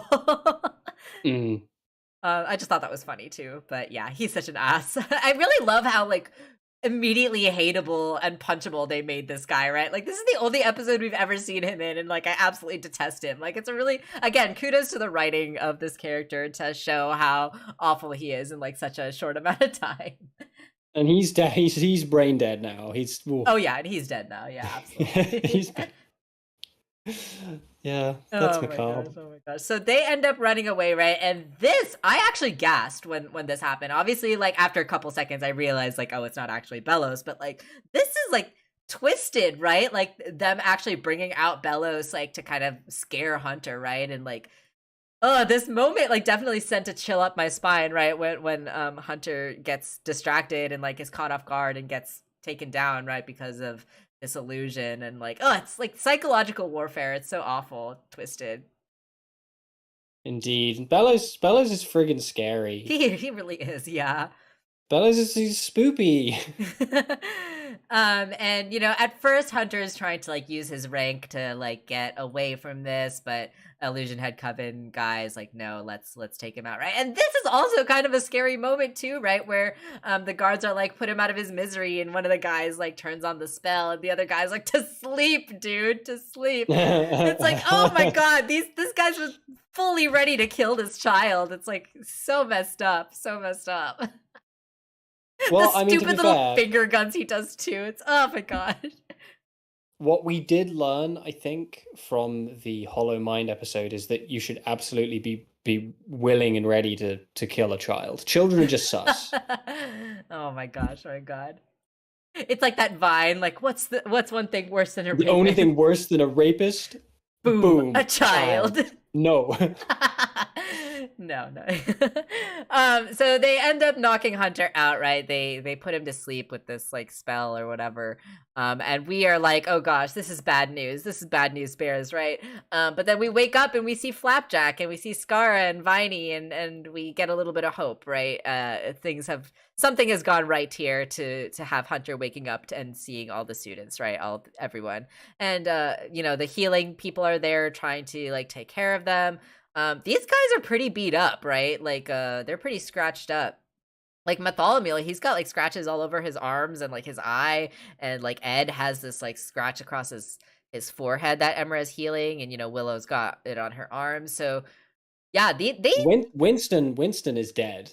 Oh yeah, he's dead, 100%. Winston is dead. You don't see it, but Winston is dead. Yeah, but like these guys are beating up kids. It's messed up. And like, I mean, you say that like you've never beaten up kids before. Well, I haven't personally. Am I the only one? Sometimes you just get that urge. Right. And so Hunter, right, panics at first. He's like, oh, this is fake illusion. He's trying to find Gus, and he falls out of bed. It's like, try not to stand so fast. I love this friendship, right, that he's formed with the Flyer Derby team with Viney and Scara. Like, obviously they were the ones who saw him, right, and were like, oh, we need to help him. Bump is obviously a little bit more skeptical, which makes sense for him, right? Like, he doesn't trust Bellows. He doesn't trust Bellos's army, essentially, right? But I do love he has like a genuine care for his students, right? And so when the Flyer Derby team was determined to save you, he definitely was able to help, right? Even though he's not convinced. Not Aaron Burr makes a very, very compelling point here. I gotta say. Fair enough. Where was Steve during all this? I like to think Steve feels to me to be pretty close to defecting. Yeah, I feel like Steve. I think we're gonna get him in an upcoming episode, right? There's like one promo image of him that we haven't seen yet. So yeah, I feel like I want to see his face. I want to fall in love with Steve. Yeah. Oh my god. Imagine if they made Steve like beautiful. Oh gosh. I'm calling it. I'm calling it right here, right now. Steve is beautiful. He is. We're gonna get like a big surprise reveal the way we did with Bump. We're finally getting a little bit of interaction between the twins and Hunter, right? And Bartholomew is here too, where they're like, oh man, he looks sickly, I could probably take him, right? Which is kind of funny. And then Barkus is like, he can't be trusted, right? I love that. I also love how Barkus just speaks in subtitles. I think that's funny too. And yeah, like he's trying to explain, right, that he was with Gus, that he is innocent, and of course, like, it's going to be hard for folks to believe him. And oh my god, when this teacher was like, oh, maybe we can trade him for Augustus, I'm sure the Emperor would want him back. I was like so worried for a moment, because I was like, oh my gosh, like, they don't know that giving Hunter to the Emperor would literally be a death sentence for him. Like, it's so scary, Actually, now I come to think of it, the point where I realized, the point where I was certain that wasn't a real Willow was when her response to seeing Hunter was, "What is he doing here?" And I'm like, "Oh, that's a Coven scout." Yeah, totally. That's not Willow. 100%. And I love that this is the way that like Willow has pieced it together, right? That Hunter is actually telling the truth. Gus was showing me Indeed around. is. There was a sandwich. He showed me this breathing thing, he says, right? And of course, Willow recognizes that breathing thing because she's the one who taught it to Gus, right? And I love that she stands up for him here. Like, that's just awesome. I love this moment so much. It was so good. Can I just apologize in advance? For what? This whole time I've been sending you so many pictures of puppos Oh my gosh. and videos, and I'm really sorry for the barrage that you will receive. Well, I'm ready for it. So in lieu of a conversation, in lieu of like an actual apology or whatever from Amity, in lieu of like a blow up, as some people might have expected to happen, we do get this nice moment here, right, with Amity and Willow, where they're coming up with a plan to take out the guards or whatever, and Amity actually stands up for Willow and says, right, like, that's not going to be a problem. Willow can bust through anything, right? So like this is that moment where we're finally seeing with Amity, like, okay, we see the growth, we see that she's learned, we see that she's willing to, you know, be better and correct herself, right? But I also love that She has seen what those guns can do. Exactly. Now that she's seen. But I also do love that like Willow, you know, opens up a little bit to Amity too and says like, thank you, but I'm also going to need some help, right? And they're going to work together and their friendship is going to be beautiful and I love it.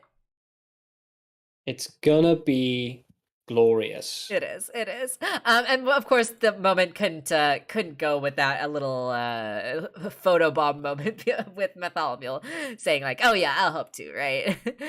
And then I love this little moment too, right? And just these tiny character moments just tickle me so much. Where you know, Bump says, "Let's come up with a plan," and Skara like excitedly like claps her hands, and she's like, "Yes, this is my favorite part," right? Because we know that Skara loves strategy. She likes coming up with these like plans and stuff like that. So I just love. Oh yeah, I forgot about that. Yeah, from the Flyer Derby episode.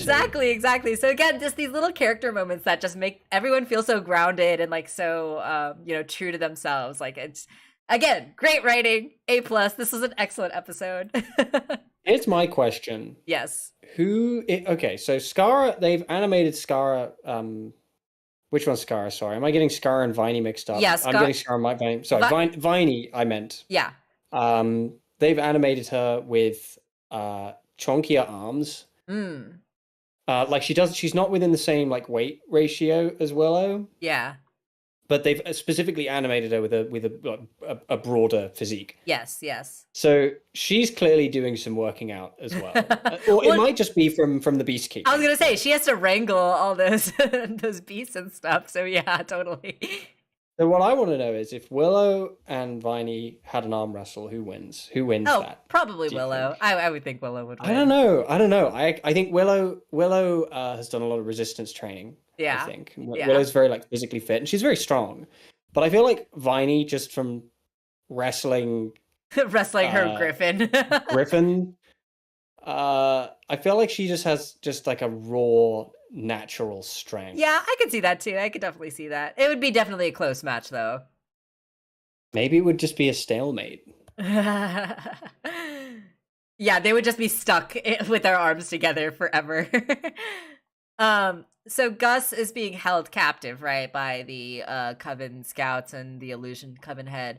And he says, like, I realize that true genius can find art in everything he does, right? But Gus is like not even like listening to him. He's like so caught up in his own insecurities, his own like self anger, right? He's like, oh, you done it again, Augustus. Like, you couldn't even tell Willow apart from an illusion, right? So it's like, again, like this, there's just like this idea that like we can all make mistakes, we can all like fall to these like flaws that we have within ourselves, but that doesn't make us stupid, right? Like it doesn't make us bad, it doesn't make us incompetent, and like that's something that, you know, Gus has to see past, right? He has to see past his own illusion of how he sees himself, to see the truth of like how amazing he actually is, right?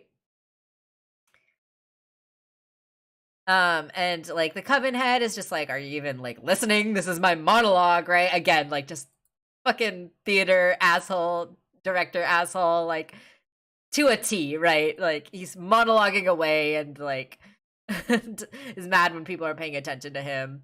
And He's like the anti he's like the anti Darius. yeah, for sure, Like right? he's extra in all the worst ways. Exactly. Yeah. His introduction to us was very much the opposite of what Darius's was, where it's like, oh look, it's a good guy. Oh wait, no, it's a bad guy. But with Darius, it was like, look at this threatening slop daddy, who then turned out to actually just be a regular daddy who we all love. Right, absolutely. Exactly. Also, I didn't notice this, Tune. Tune says I'd be remiss if I wasn't brought up that, or if I didn't bring up that during the scene where Willow stands up for Hunter, there's a drawing of a heart on the chalkboard space between them. I didn't Yeah, even Toon notice pointed that that. out in the server. I didn't even notice that. That's so funny, actually. That's incredible. It's like an anatomically correct heart, too. Like, it's not just Yeah. like, that's hilarious. I never even noticed that. That's amazing. Thank you for pointing It's a that little out. gross when you think about it. It's just like it's just like an organ. Yeah, but it makes sense for the owl house, though. Um, that's awesome. But yeah, so going back to this, the Illusion Coven head has this line, right, where he mentioned that he's been looking for this location, right? He's been looking for this graveyard, and we found out, right, in that episode that this graveyard belonged to like illusionists, right? Belonged to like this kind of like this older culture of like illusionists, right? And we had like a lot of parallels towards like indigenous cultures and things like that, and this idea of like preserving the artifacts of an old culture versus like someone like Belos or the Coven system that want to colonize it and take its resources and take them for their own gain, right? And we saw this with like the Glandus kids, and I think it's safe to assume that the illusion guy was looking for the Galderstones, for his own gain as well, right? Like he says they'd make great gifts for the Emperor, which again just goes along with that like colonial theme, right? That this show has been kind of, especially in these past couple episodes, hammering home for us.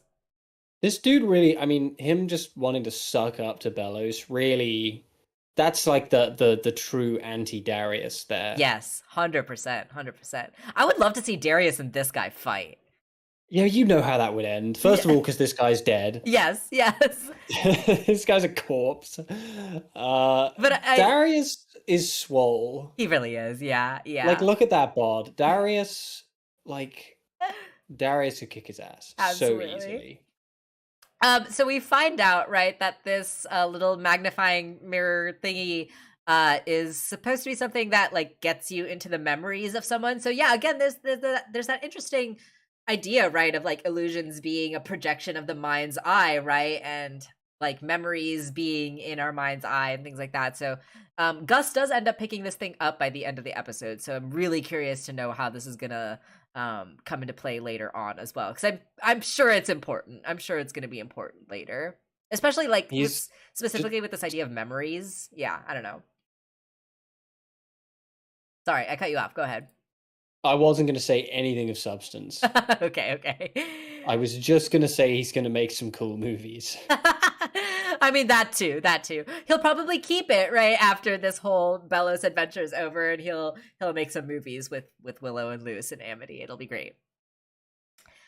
So Gus ends up like essentially reversing like this spell, right, that ends up being put on him. Like Gus is, like we said, is incredibly powerful, and especially when he's in this like heightened emotional state, right, like it can amplify his power. But also, like, interestingly enough, this amplification also kind of comes with like a lack of control, which again makes sense, right, when we're like very in our emotions, when we're really in these like heightened states, right, like it can lend us more power but also like give us a lack of control over these things as well. So I really like how this kind of works in a metaphorical and metaphysical way as well. It's really cool. Great writing. Writing, if you will. Absolutely, absolutely. Grinding. So I love this moment too, right? With freaking Bump and teaming up with the students to take out the scouts, right?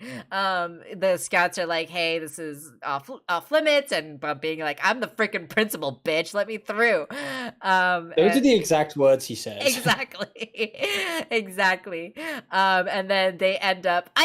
Whenever Bump takes off his palisman and lets the hair out, like it's always such an epic moment. Like, why did they make him so beautiful? Like, why did they make him so attractive? They didn't have to do this, but they did it for me. They didn't have to, but they did anyway, and that's what matters. Yeah, yeah.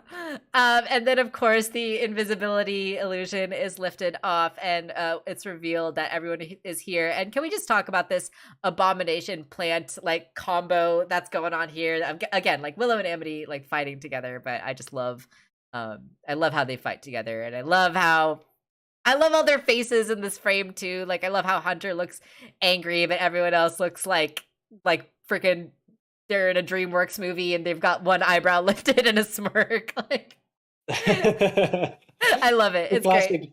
DreamWorks face. The only face any of them learned how to draw. Exactly. Amity's got the DreamWorks face. It's really great. I love it. It's funny. And this battle is awesome. I loved just the animation, the way that this played out, right? With like Bump going toe to toe with this guy and Hunter like, blipping all over the place. And then Viney and Scarro with the Griffin and just like absolutely shredding, right? And kicking ass. And then of course, like Scarra getting hurt and Emera like healing. Like, I just love how in these fights, right? Like everyone is using their specialty and like everyone is bringing their individuality, right, like to the battle, and like that ends up helping them, and I really love that. Their specialty, but what if I just want regular tea? What if I just want black tea? Ha. Very funny. Thank you. I'll be here all week. Yeah, absolutely. Tune the Hexside team is like essentially a full on rebellion now. I love Amity using her abomination powers, right, to help these guys out. And then, these guys using their potion power, right, throwing their potions at them, right? Like everyone's bringing their unique abilities to the fight. And I really love that. Gus using his construction magic, which is basically just, or not Gus, sorry, Metholamiel using his construction magic, which is essentially just earthbending. It is just earthbending. It's great. Earthbending, but not quite as good as earthbending. Yeah. And then Willow using like the whips, right, of her like plant vines, using Vine Whip. Really awesome. And then this guy is like, I don't know, that's not Vine Whip, that's Power Whip. Power Whip, there we go. That's more accurate. And yeah, I agree, Hyrule. I really love that the multi-track kids are like using their multiple abilities, right? Like they're using all of their interests, all their specialties. And like that just goes to show, right? Like your individuality is what gives you power, is what makes you strong. And I love that message. That's like kind of a core theme of this entire show, really. Even if your individuality is writing vegetable-based romantic fan fiction. Exactly. Willow and Amity team up to take this guy out. What if it's just two of us that kick your ass, right? They say. Whamity. Whamity. Wham bam amity. And then we get this fun little reference, right? This classic magical girl Sailor Moon pose from the two of them with like the sparkly background, and they're just so cute. I love them so much. I love their friendship. But of course, this moment, this gets photobombed by Hunter. I saw some people posting like that frame like on its own, where it's like just Hunter like photobombing, charging on through. And it does look fake. It does look like someone photoshopped Hunter on top of this. It's just really funny. Yeah, that got a good laugh out of me when I saw that frame on its own. How many shows out there can successfully make a reference to The Thing and Sailor Moon in the span of 20 minutes? Oh my gosh, yeah. It just goes to show, right? Again, great writing when you can throw in horrific body horror and magical girl anime into the same episode.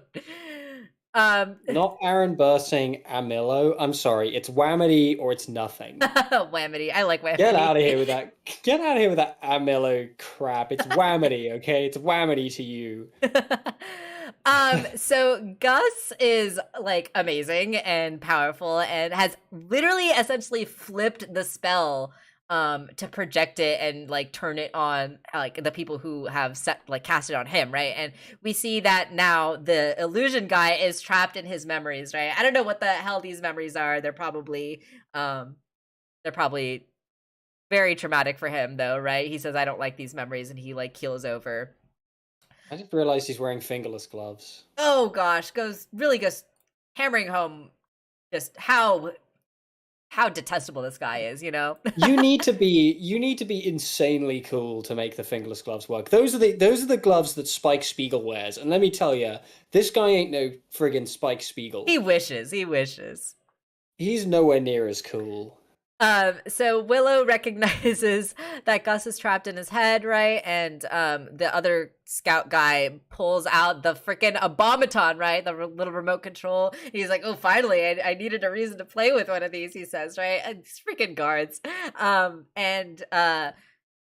do like this moment from Amity too, right? Where she's like, "I really need to talk to my parents about this." So I'm curious how that's gonna go, right? How that's gonna play out. I really am nervous for what that's gonna look like. Like, we know that they're kind of setting up a little bit of something going on with Alador, right? Where Alador is starting to see his daughter, starting to appreciate his daughter for who she is rather than who he wants her to be. He had that moment with Amity where he acknowledged her purple hair and was like, "I will talk to your mom about it," right? So I'm really interested and nervous and scared, right, for when Amity does talk to her parents about this, because we know what her parents' priorities are with status and money and I feel like this is also a really beautiful kind of commentary on science and technology and how technology gets funding from governments who are oppressive, right? Like Belos funding these guys' projects and Belos like essentially investing, right, in their company is like only adding to the militarization of the Boiling Isles, right? And like the Coven system. And yeah, I feel like that is kind of a reflection of real life as well. Just wanted to point that out.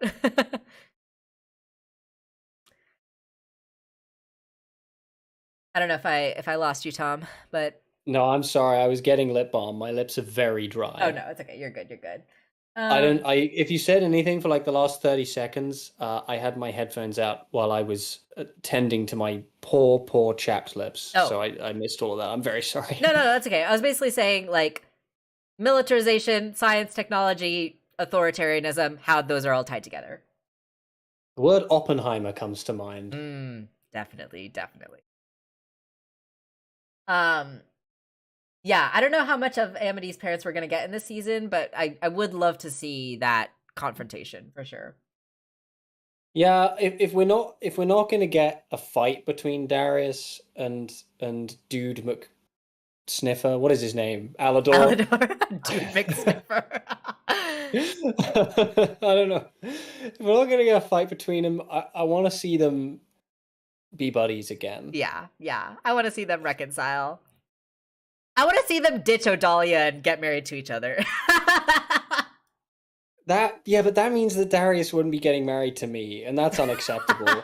It'll be a throuple with the three of you. I don't want a throuple. I'm not into Alador. Well, it can be like.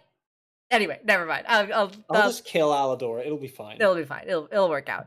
So I really did love this moment with Hunter and Gus as well, right? So we know that this spell is kind of like reversing itself, right? Getting everyone trapped in their own memories. And I really liked that because obviously like a lot of Hunter's reactions and a lot of like Hunter's like motivation from this episode stems from this immense trauma, like literally that he just experienced, right, in Hollow Mind, where he found out this horrible truth that like literally whenever he thinks about it, whenever he thinks about Bellows, like it sends him into a panic, right? And so like I felt like he really needed like just a moment to confront that truth, right? Confront that reality. And I love how his care for Gus, though, his like desire to help Gus is strong enough to overcome that like trauma that he's experiencing, right? And I really love that. I thought that was a really beautiful moment. Hunter has just had some amazing episodes, and I love everything they've done with him. I'm so excited. My my friends at first used to compare him to me because I used to wear my hair exactly Oh like that, yeah. and I also have a general air of tiredness about me. And at first that was kind of insulting because he was such a pathetic little nerd. But now it's an honor to Yeah. have been compared Yeah. to this little precious child. Yeah. Yeah. We love him. Um Whomst we love. and and I think it's like it's also so important, right, for Hunter to see these memories from Gus, right? Like we actually see, the Glandis kids, we get these characters back that are all like, circling Gus as if they're like making fun of him, right? Like again, it's Gus's trauma like being projected, and I think it's so important for Hunter to see that, right? Like to relate to this character in this way. Like we saw this again, right? Like in the way that he related to Willow, in the way that he related to Amity, the way he related to Luz, right? It's this relation, it's this seeing that he's like not alone, right? In his experiences that like help him overcome his own issues, right? And I think it's so important for him to see this in Gus's memories as well, right? Because we got that conversation from them earlier, right? Where Gus was like, "Hey, I've had this happen to me, but I've found that I can still find people to love and trust," right? And of course, it wasn't worth anything to Hunter at that point because how is he supposed to believe that, right? Like, oh, he's just supposed to believe Gus like telling him this stuff, but like getting to actually see it, right? Seeing this is what Gus has actually experienced. This is like the hurt that he has felt. It is actually very similar to your hurt too, Hunter, right? And I love that Hunter is actually learning this and acknowledging this and seeing this, and I feel like that's such a important piece of his own reflection and his own self growth. Indeed. I hadn't thought about it that way, but that's completely correct. Yeah, yeah, for sure. Yeah, and then we see, Gus like really get hard on himself, like why do I keep acting so dumb? Why, and again, right? Like it's that idea of illusion, right? The way that we misperceive our own selves. Mhm. Um Turns out that the thing was inside of us all along. Exactly, exactly. And yes, we're once again, in this scene with the little handle with care a sign above Gus now, they've switched places. And I think like really goes to just emphasize that parallel between them, right? Like now they've literally Gus was telling this to Hunter, and now Hunter's the one telling it to Gus, right? It's such a beautiful moment. I really, really just loved the character writing in this episode. It was so good. You know, Hunter saying like the lies that he believed, right, in his life. And even though it's not necessarily the same exact situation that Gus is going through, like it really does parallel each other so nicely, right? Like where he was also tricked, right? Hunter was also taken advantage of, also was lied to. And then this idea of like him confronting that, right? Confronting that lie, and how he even admits, right, that he still wants to believe in it to some extent, but he knows that he can't anymore, right? For so many reasons. Um and he has this line here, right? Like just like you want to believe you're dumb or whatever, right? But it's not true. I promise, he says, right? And this is something I think like a lot of people do struggle with. Again, like just this idea of like how our emotions can skew our own perceptions of reality, right? Um Like I said, the thing it was inside of us. was inside of us all along. Yeah, yeah. And I feel like, this line that we get from Hunter where he says like, I wouldn't mess with you. It's coming from this earnest place, right? Like this honest, like earnest place. And I feel like this is so important because like I think like him saying like I wouldn't mess with you is not only him being honest and saying like you can trust me, but I feel like it's, since this whole scene is like a reflection, it's like a parallel, I feel like it's also Hunter acknowledging like I know that you said this to me and so I trust you now too, right? Like I feel like it works in multiple ways that way. Yeah, it's beautiful. It They is. were a friendship that I did not expect to blossom in this way, Yeah. but I'm so glad to have seen it. I do kind of like that people were all speculating on who would adopt Hunter, and it just ended up being the entire school. Yeah, I love that. I love that a lot. They just scooped him up. Yeah. They They scooped him adopted up. him. He's theirs now. Yeah, and so, you know, Hunter tries to like do the breathing thing, and it's a very, very sweet, adorable moment, right? Where he's like trying to do the breathing thing and like whistling, very funny. And Gus finds this funny and he does like a little laugh, and that helps calm him down, right? Like, it's just such a sweet moment. It really warmed my heart. Hunter, I think, has asthma, and I think that needs to be dealt with. Yeah, those stone sleeper lungs, man, are not doing him any favors. Yeah, God, it's like it's the Boiling Isle equivalent of smoker's lung. Oh no, yeah. Yeah, and so Gus ends up picking up the little memory device thing. So very curious to know how that's going to come back into play later on. I'm sure it'll be absolutely devastating because we've seen how freaking ruthless Gus is. And then of course, the duo of Whamity has taken out the machine, and they do a cute little moment as well. And of course, we just get a very sweet moment, a very adorable moment, a little group hug between the three of these. And I love Hunter so much. Even his freaking ears turn red as he's like blushing. I feel like this boy has probably never gotten a hug before in his life. He's been horribly deprived of affection. I know. This poor boy. I love him so much. I love this moment so much. It was so freaking good. I can't wait to see him lose those eye bags.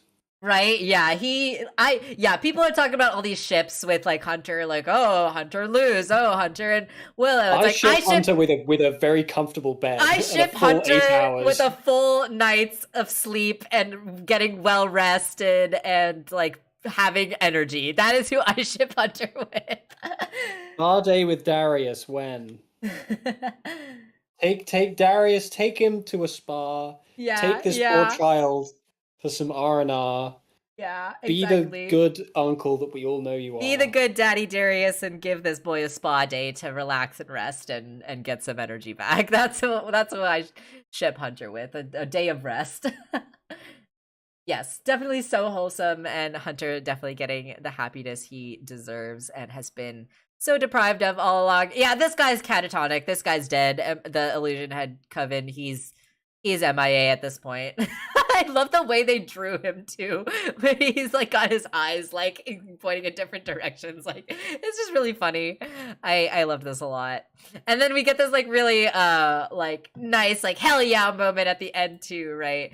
Where Bump is like, oh yeah, you got defeated by a couple of teenagers, and just like the little cherry on top right at the end here, right? Where he tries to express his anger by taking it out on the cat guard Severine, like, get back on that freaking ship or else you're walking, right? And I just, such an awesome moment, worthy of cheering when we see Severine just be like, you know what, it's been a rough year. My self-esteem can only take so much. I bet this is just Dana talking. This isn't even her in character. This is just Dana. I can only take so much, she says, before she tosses her helmet to the ground and says, I quit. Really good. I'm going back to the Tiny Cat Coven. If Dana wasn't a coven, she would be in the Tiny Cat Coven, let's be real. I don't know. I feel like she'd be in the Spoopy Coven. The Spoopy Coven. The horrific body horror coven. She would multi-track.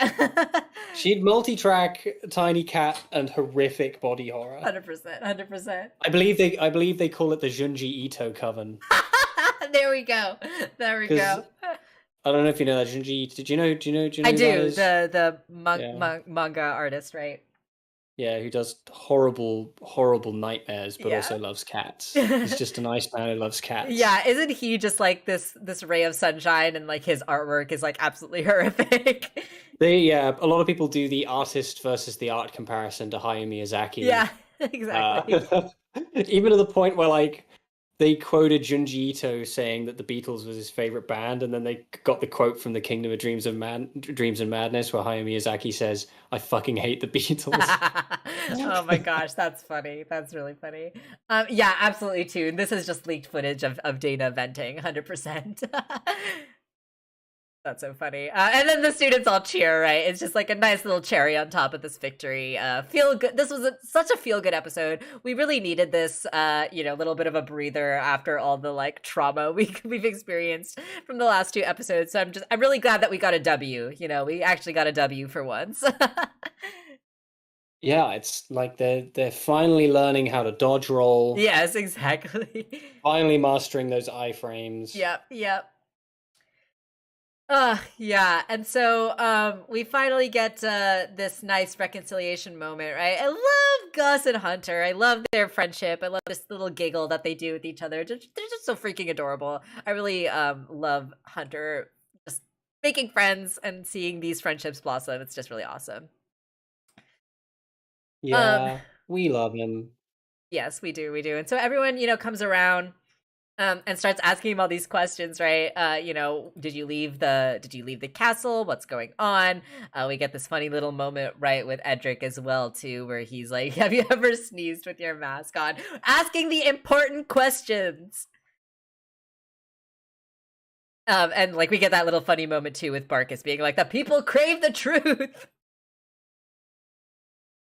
And then He's got a very distinctive schnoz, he does, Hunter. Got a yeah, very distinctive. He's got that very prominent Roman nose. yeah, yeah. That's the kind of nose that if it sneezed inside that mask, that's gonna be devastating. It's all over his face at that point. Disgusting. In his eyes.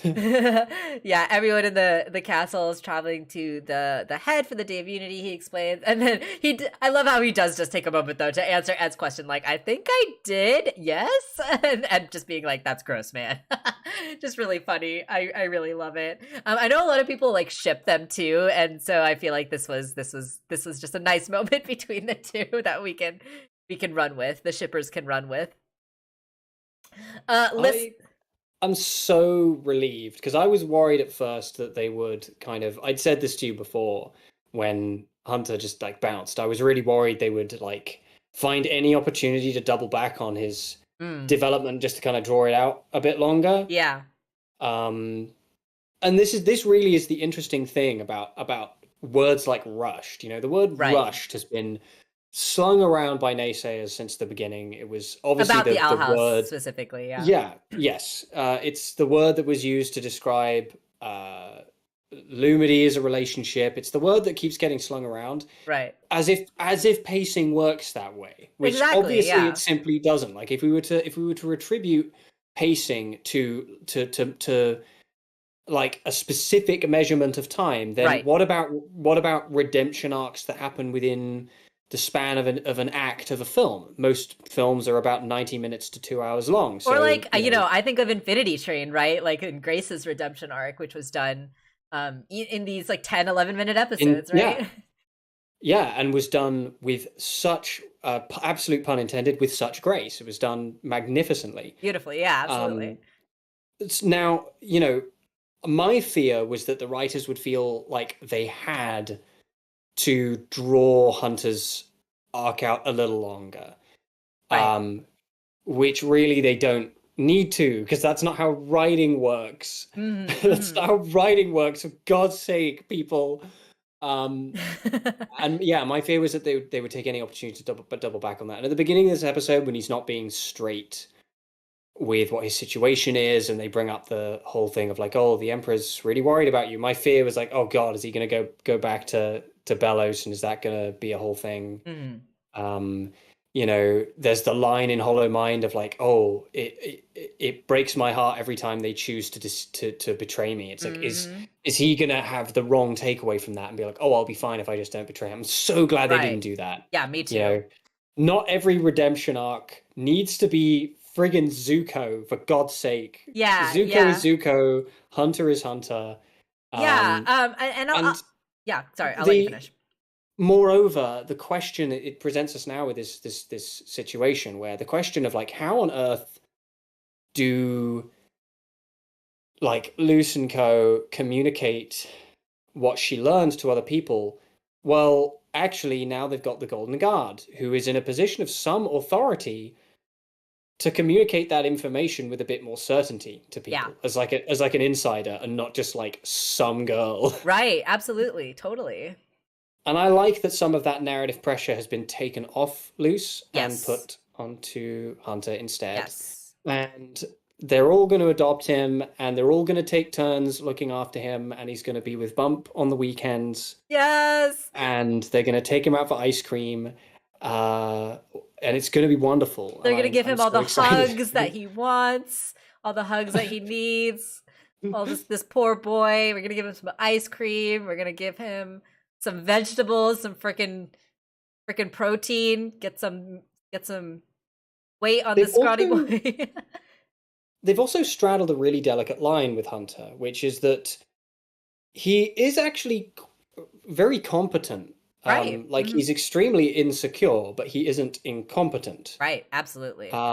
Which I really, really like. I really, really like that they every now and again they'll just sprinkle in that little nugget where it's like, actually, this guy's really strong. Like I totally forgot about it, but then I saw a GIF of him squaring off against Ida. I mean, admittedly, Ida, this was after she lost her Right. powers. Like without a doubt, she could probably kick his ass if she still had magic. But like, he doesn't even break a sweat in Right. hand to hand with her. Like he's not using magic there either. Right. Like this kid's pretty strong. He's pretty good. But Yeah. like they straddle a delicate line between making him this scrawny, pathetic little Dorcas and actually making, reminding us this kid is competent. He's capable. Yeah. Absolutely. Yeah, and to your point as well, like I'm also really glad that they didn't kind of like backtrack a little bit on Hunter's kind of arc. I'm also really glad that he did accept the truth and didn't go running back to Bellows, right? He didn't want to like continue believing in that lie. But I also am really glad that we got this episode that dealt with that conflict, right? Like that. So like that's the thing that made it not rushed, in my opinion, right? Like if they had like skipped over this part of his arc and was like, okay, yeah, he just is scared of Bellows now and is like ready to take him on, right? Like that would have felt rushed to me. But we took this episode to really dig into that conflict, right? Like, oh, I still want to believe it even though I know it's not true. And now that like I know it's not true and I can like open myself up to other people again, right? Like even though I've been betrayed in this way, like I'm still going to find it in myself to like open up and trust other people, right? Like I really love that we got this episode to fill in those pieces to then continue Hunter's arc, right, in this direction. I thought again, brilliant writing, really really well done. A+, shout out to Dana and I think Luz Batista, the two of them wrote this episode. Really excellently done. And I'm also glad that even though we got this episode and we delved into that conflict, we also didn't dwell on it. It didn't get dragged on. We dealt with it in this episode, and now Hunter is part of the Hexside gang and is gonna take on Bellows, right? I really love this episode. Now Hunter is a baby boy. Now he is baby. I love this show. Yeah, me too. It's so good. I love this show. They've created something really special. I was very confident. I've always been very confident that they would be able to keep the momentum going in spite of being cut, because like people forget that there is that mantra of like diamonds are made under pressure. It's like that is basically horseshit. Yeah, because obviously sure. there are loads of instances where a show got squandered. Like every time I talk about how much I love The Legend of Korra, I hate having to like qualify that to the naysayers, right, with the fact that it was screwed at every turn, totally. and having to tell people like, yeah, you can complain about the fact that the relationship between Korra and Asami was not properly communicated, quote unquote.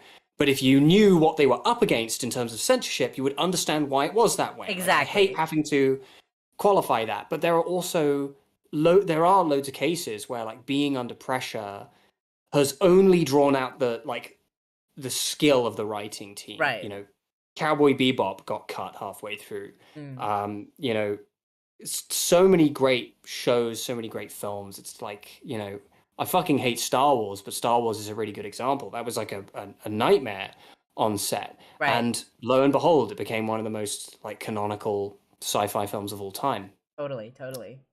And this is, I'm very, very happy to say that thus far, this has turned out to be one of those tales where 100%. They've found like the smartest ways to condense this information in a way that's still narratively satisfying.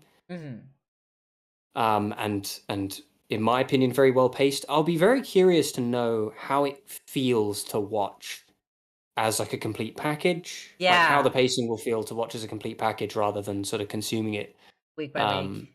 Week by week, yeah. I'm definitely planning to binge and rewatch the entire show, you know, once all the episodes are out. But yeah, I'll be curious to know how that goes about, because yeah, it's interesting that you say that, because I know a lot of people complained about like Steven Universe's pacing while that show was airing. But going back and rewatching it all together, I find very little issue with it, actually. Yeah, I have not had the opportunity to go back and rewatch Steven Universe all the way through. Yeah, I would say like it's so much better when you watch it like all together, in my opinion. And I still haven't seen Future. I've seen the end scene of Future. Good. It's so good. And it made me cry. So I'm like, I don't. All of Future made me cry. All of Future made me cry. Anyway, one day we should have a Steven Universe discussion stream. I would love to talk about Steven Universe one day. But I would have very much to say about Steven Universe. Yeah, definitely. You don't even know. Let me just read the chat here. Totally agree with you too, and I hope that we get to deal with Luce and her issues soon. I mean, I feel like we can't be away from Luce and Ida for too long, so hopefully the next episode we get a follow-up on their story. And yeah, I totally agree that like this show, while we can kind of see a little couple cracks here and there of like, you know, things that didn't quite fit together perfectly, overall they're doing an amazing job with, you know, the limited time that they have, the limited episodes they have, and the story is unfolding in such like a compelling and beautiful way. I love how, like, despite the time cut and despite the fact that we're getting fewer episodes, like the heart of the show and like the important part of the show is always focused on the character interactions. You know, it's not so much the plot or the world or whatever. Obviously the plot is moved by the characters, but it is the characters that move the plot. It's a character-based plot. Exactly. It's a character-driven show. Exactly, which I absolutely love, and is like one of my favorite things about this show is the characters and the way they interact and the way they're written and the way they move the world and affect the story. And yeah, it's just so well done. Brilliant episode. Excellent. 10 out of 10. I love this episode so much. It was so great. To be clear though, Winston is dead. He's not coming. Yes, he's dead. Is there anything else that we want to say about this episode before we move on? I don't think so. I feel like we've said everything that there is to say. Great.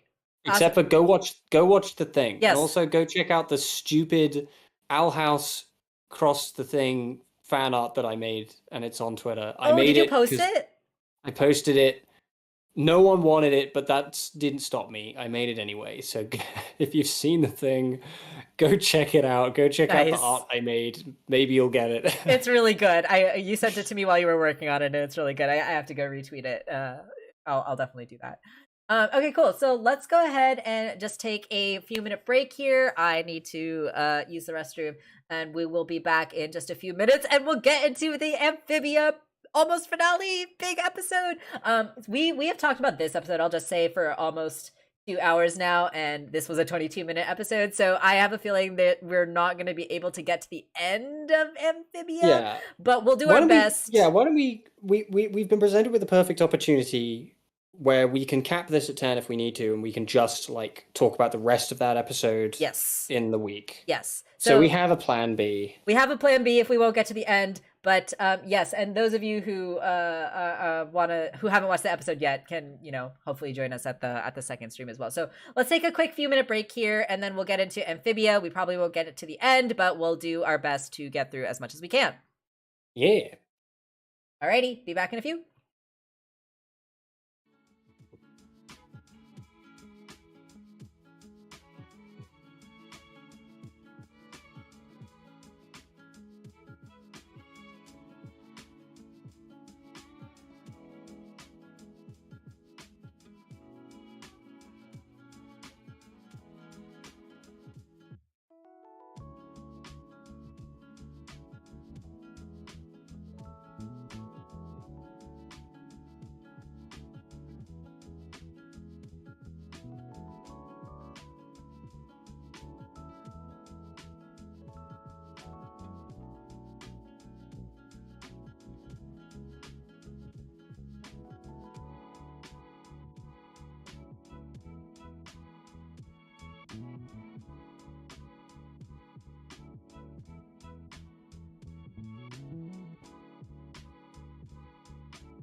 I'm ready.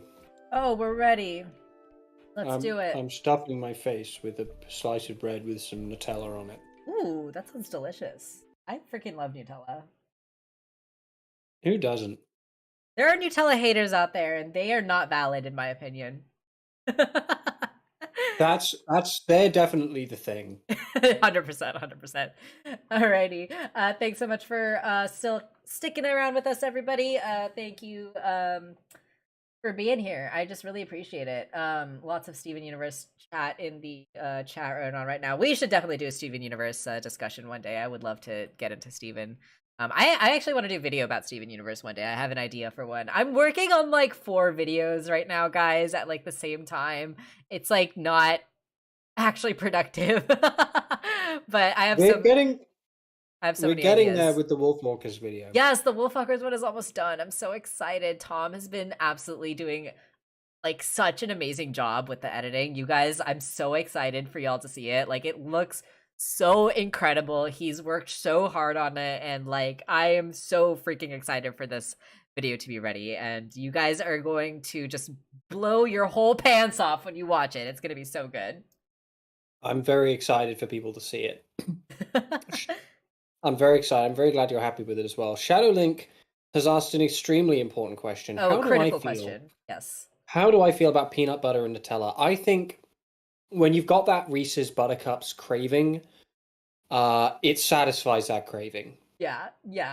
You know, you have the peanut butter on one slice and the Nutella on another slice, and you just mash them together. It's Reese's Cups in a sandwich. Absolutely. It's great.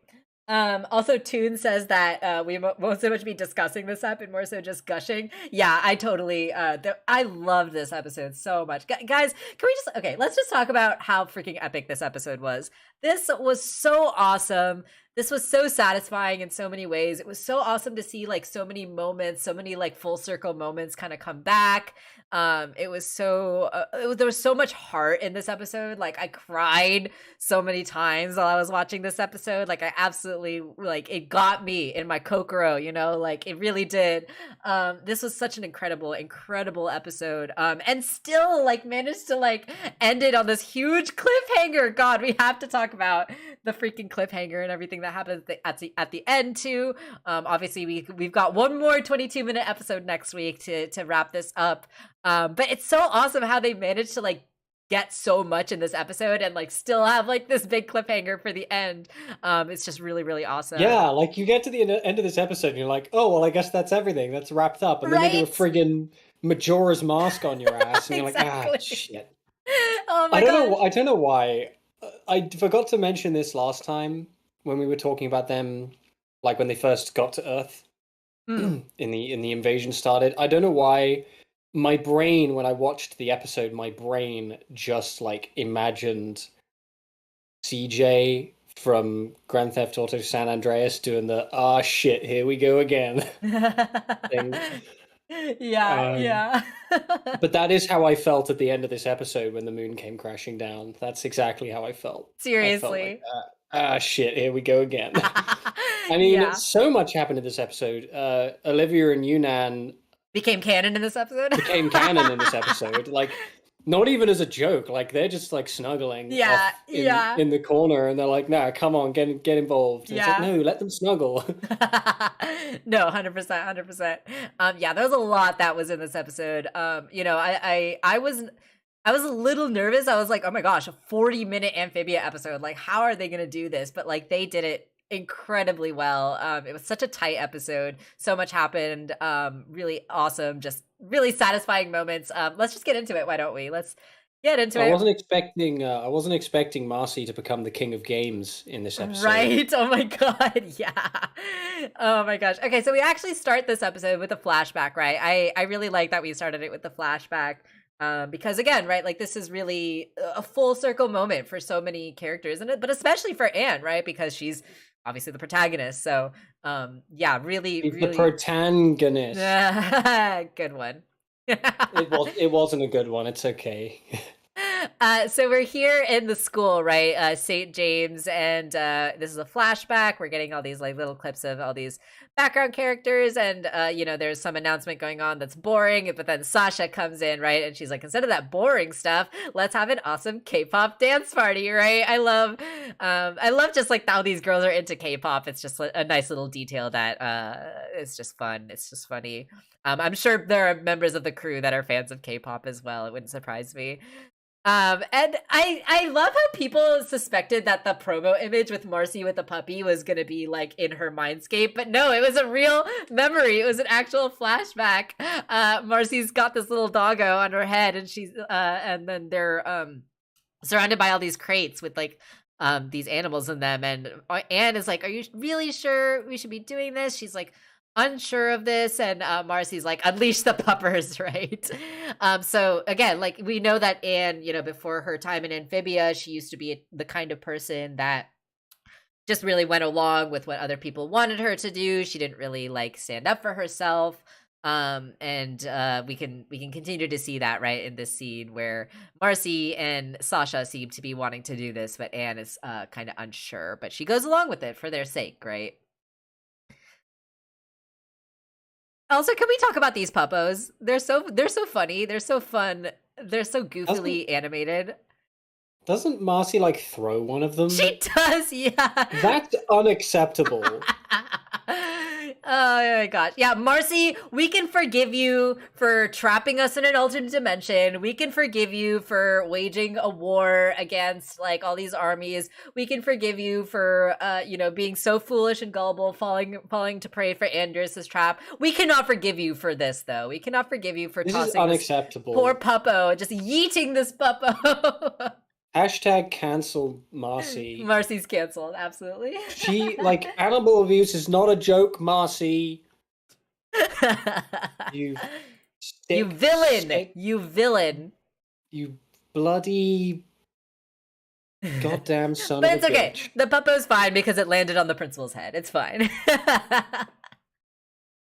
Unacceptable. This little puppo's like pulling the principal's like pants too, right? And the principal calls them in. I love how she calls them. She uses their last names like Wei Bright, Wu, Boo Choi, my office.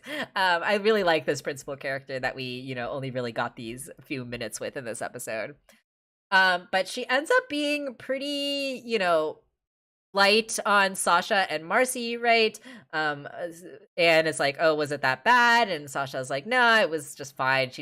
And this is kind of funny, right? And again, kind of very apt for Sasha's character. She said that she just wished that my leadership skills went towards something more positive, right? Which is like literally Sasha's whole arc, right? Like figuring out how to use her leadership skills to do something positive instead of just manipulating people. So I love that we got that little bit from Sasha, even with with Marcy too, right? Like, oh, she just told me not to hack the PA system, and now you're up next, right?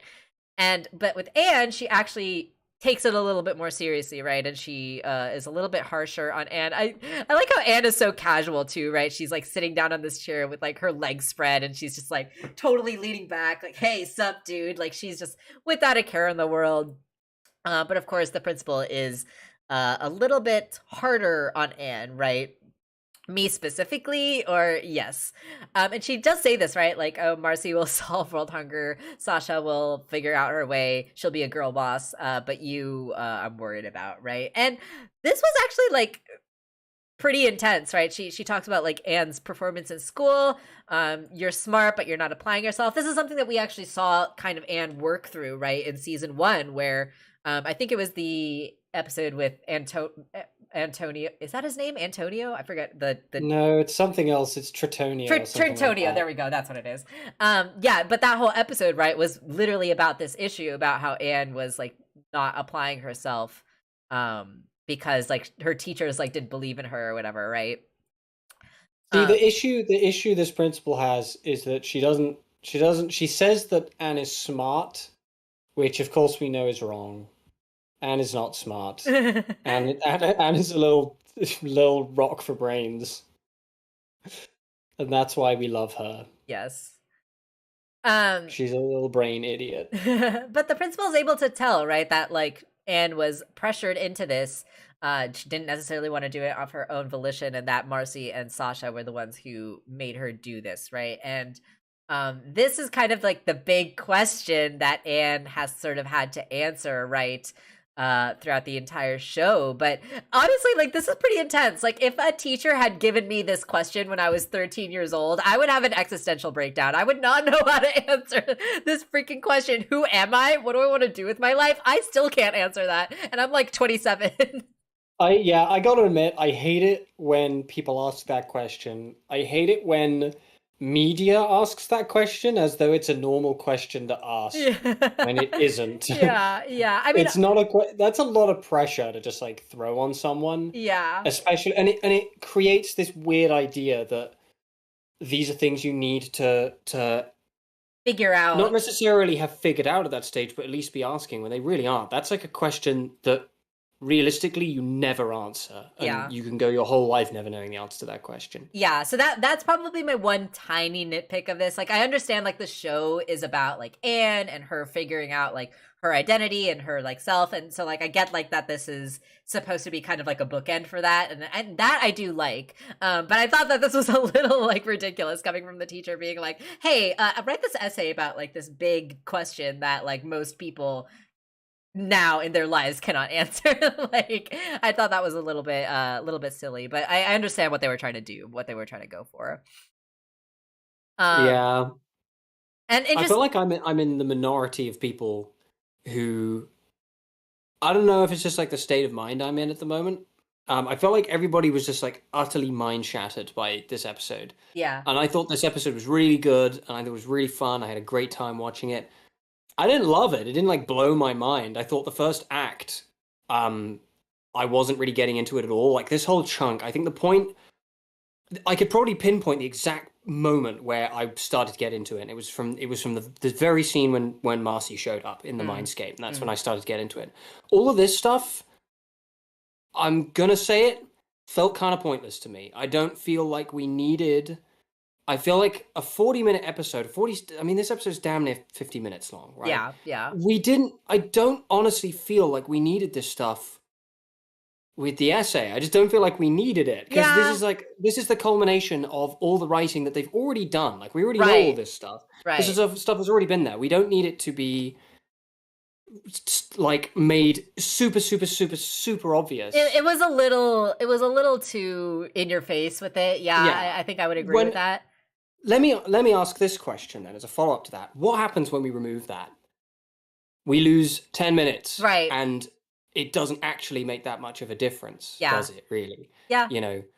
I totally see where you're coming from. I don't think it bothered me that much, but I do agree. It didn't bother me, but I wasn't like, I can confidently say that for the first like chunk of this episode, I don't know if it's just that my expectations were very high. I didn't really have any expectations. Like when people...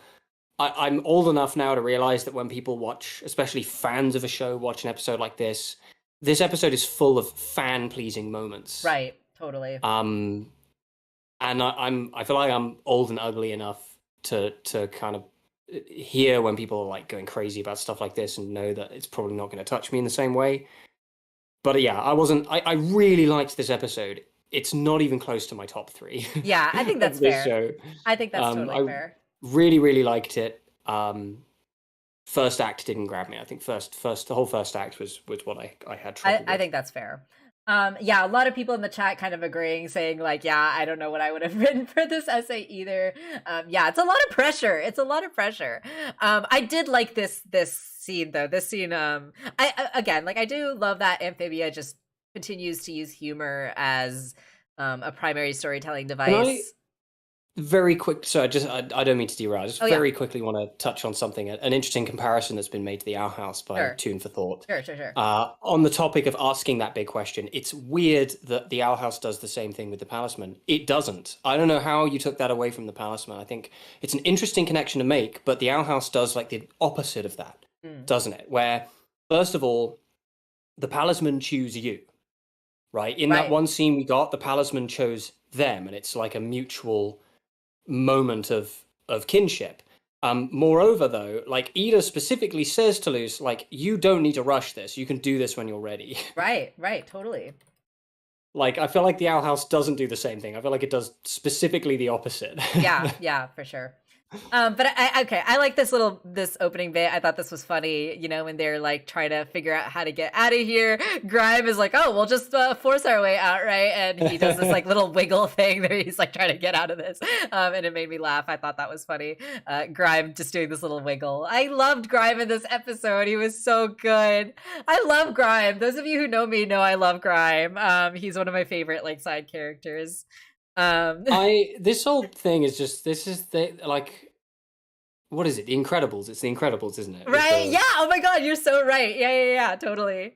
They make a ridiculous number of references to things in this episode. It's insane. This line got a good chuckle out of me too, where Sprig was like, "Don't worry, I'm sure we can figure this out before the invasion starts." And then Amphibia loves to do that gag where like the music like cuts out, when something like goes not the way you expect it to. And so Sprig is like, "I'm sure we will get out before the invasion starts." And of course, we hear Andrea say, "Primates of Earth, we have arrived." It's like, okay, never mind. I just thought that was funny. Oh, we see Pepper Ann here. Sprig summons the bad fortune as soon as he really does. Isn't that like a gag that they make at one point too, where Anne's like, dude, you gotta stop saying stuff like that. Like, Sprig, just stop saying stuff like this. Oh my gosh, yeah. That's so funny. Yeah. Good stuff going on in the chat. What is getting redacted? What are you all doing? Why are y'all misbehaving?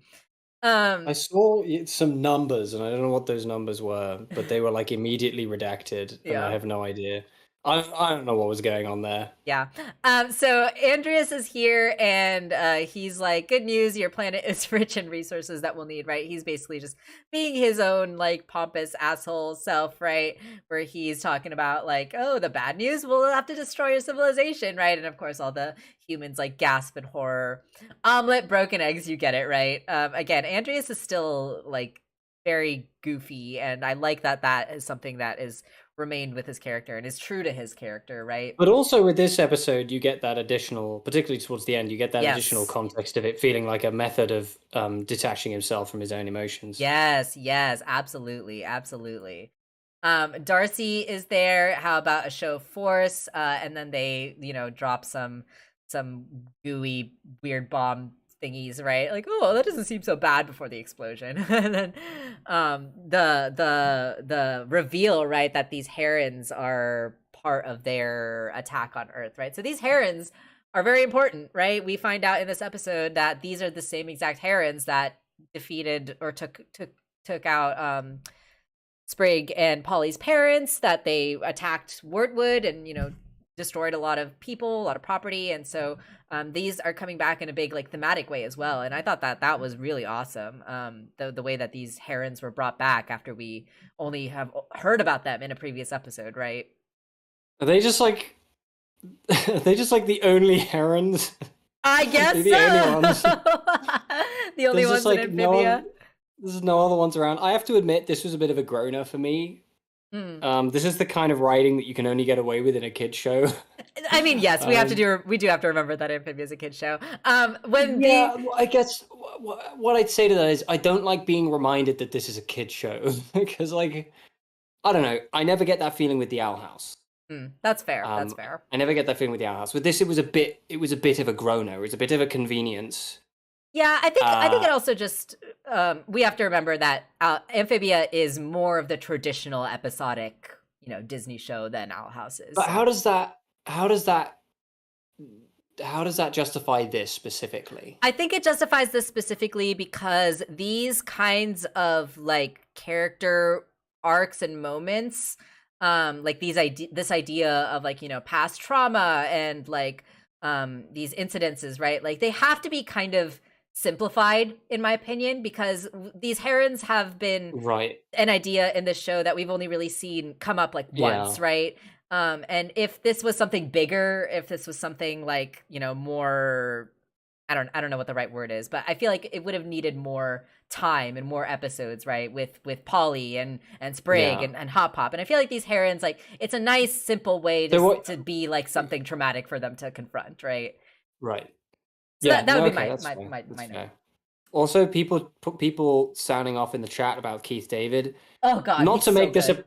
not to make this about the Thing again, but Keith David is in the Thing. He's one of the Yes. main characters in the Thing, which is another fun coincidence, I guess. Another weird piece of connection Yeah, between the Owl House these in Amphibia. shows. Yeah, totally, Yeah, totally. go watch the Thing for God's sake, please, please, people, I beg you, Yeah. watch the Thing. When these tanks showed up, out loud, I said, "Oh great, the LAPD is here." Ha ha ha. The joke being that this city's Hashtag demilitarize the demilitarize police. the police. The fact that the LAPD has more funding, that I don't want this to turn into this kind of stream, but the fact that LAPD has more funding than like other countries' whole armies like have, like, is so freaking ridiculous. So when these tanks showed up, I was like, oh great, the LAPD is here.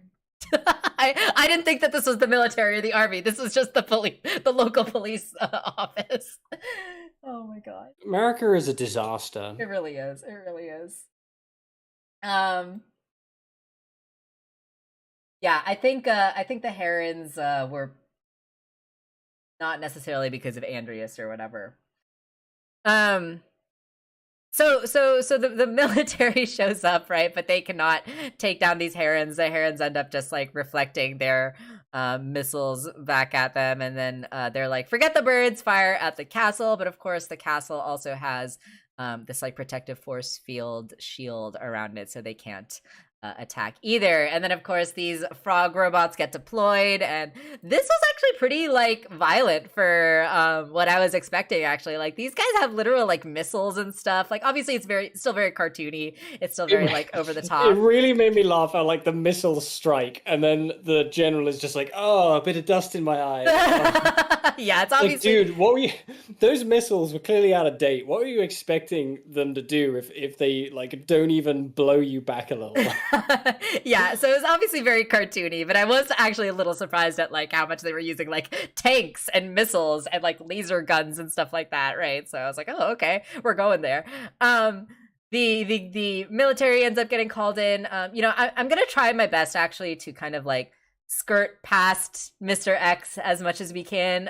Those of you who have tuned into our previous discussion streams where we talked about Mr. X in those episodes know how we feel about him, know how we feel about the person playing the character, how much resemblance the character seems to have to that person, and our feelings towards that. We're not going to rehash old ground. We have too much ground to cover to talk about that again. We've got too much new ground to cover. Yes, so go watch the other episode. Tom gave a really in-depth meta-analysis commentary on why we don't like this, and so I would encourage you to go back and watch that. Did we upload that? Have we uploaded the Mr. X stream? It's up there. It's up there. Cool. Yeah, go watch that. I was really proud. I was tempted to clip that entire bit and just turn it into a video. Yeah, go watch it. It's great. But we're not gonna we're gonna try to skirt past Mr. X as much as possible, just because we don't like him.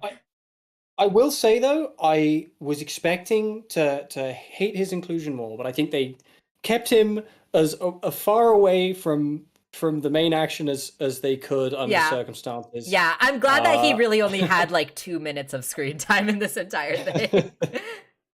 I appreciated that.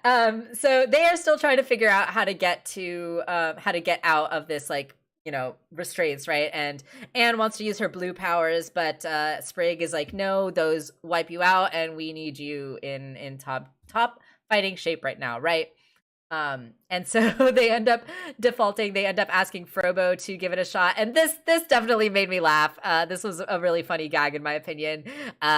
Maybe one of his earth improvements can help, and Frobo ends up like scanning the surrounding area, and is like, structural weakness identified, and of course it's just like the ground that they're attached to is the structural weakness.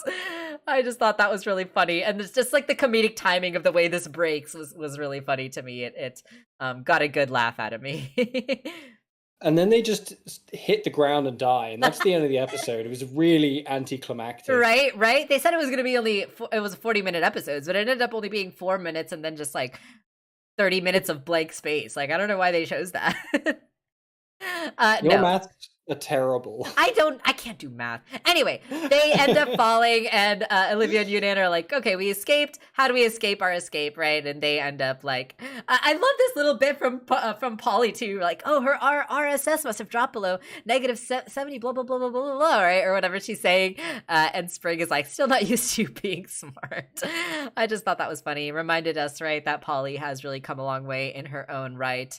But of course, they end up being safe because Domino and Joe Sparrow are, of course, there to catch them. Just made it, they say, before they land in the like rooftop swimming pool of this building, which is kind of funny. And they all die, and then the episode ends right there. And maybe we need to work on our timing, Sasha says. Yeah. Yeah, so they look down at the city, and obviously for Grime and Olivia and Yunan, they've never been to Earth before, so they're like, oh wow, it's so geometric. Yeah, I like that. That was really funny. But of course the herons are attacking, and this is where Hop Hop recognizes them, right? Those are not just any giant herons, those are the giant herons, right? And they're like, oh, the ones that attacked our parents, and they're able to recognize them because of the scar, right, that is on one of their wings, right? Because we know that Hop Hop actually fought them off and made sure to keep as many people as he could safe, but was unfortunately not there in time to save their parents. So yeah, these herons just like being kind of just like that residual trauma for the planters to overcome. I really like that use of them in this episode. Let's see.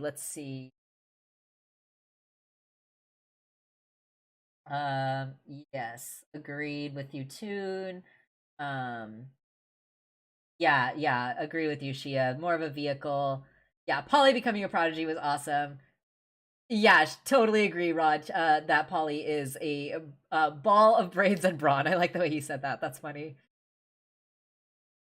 So these robots are attacking these families. I like how there's this Brits coffee sign up there. I feel like that's a reference to Phil's Coffee, which is a coffee chain in California. So I'm sure that was a reference there. The robots are attacking. Sasha and Anne are like, we have to get down there and help.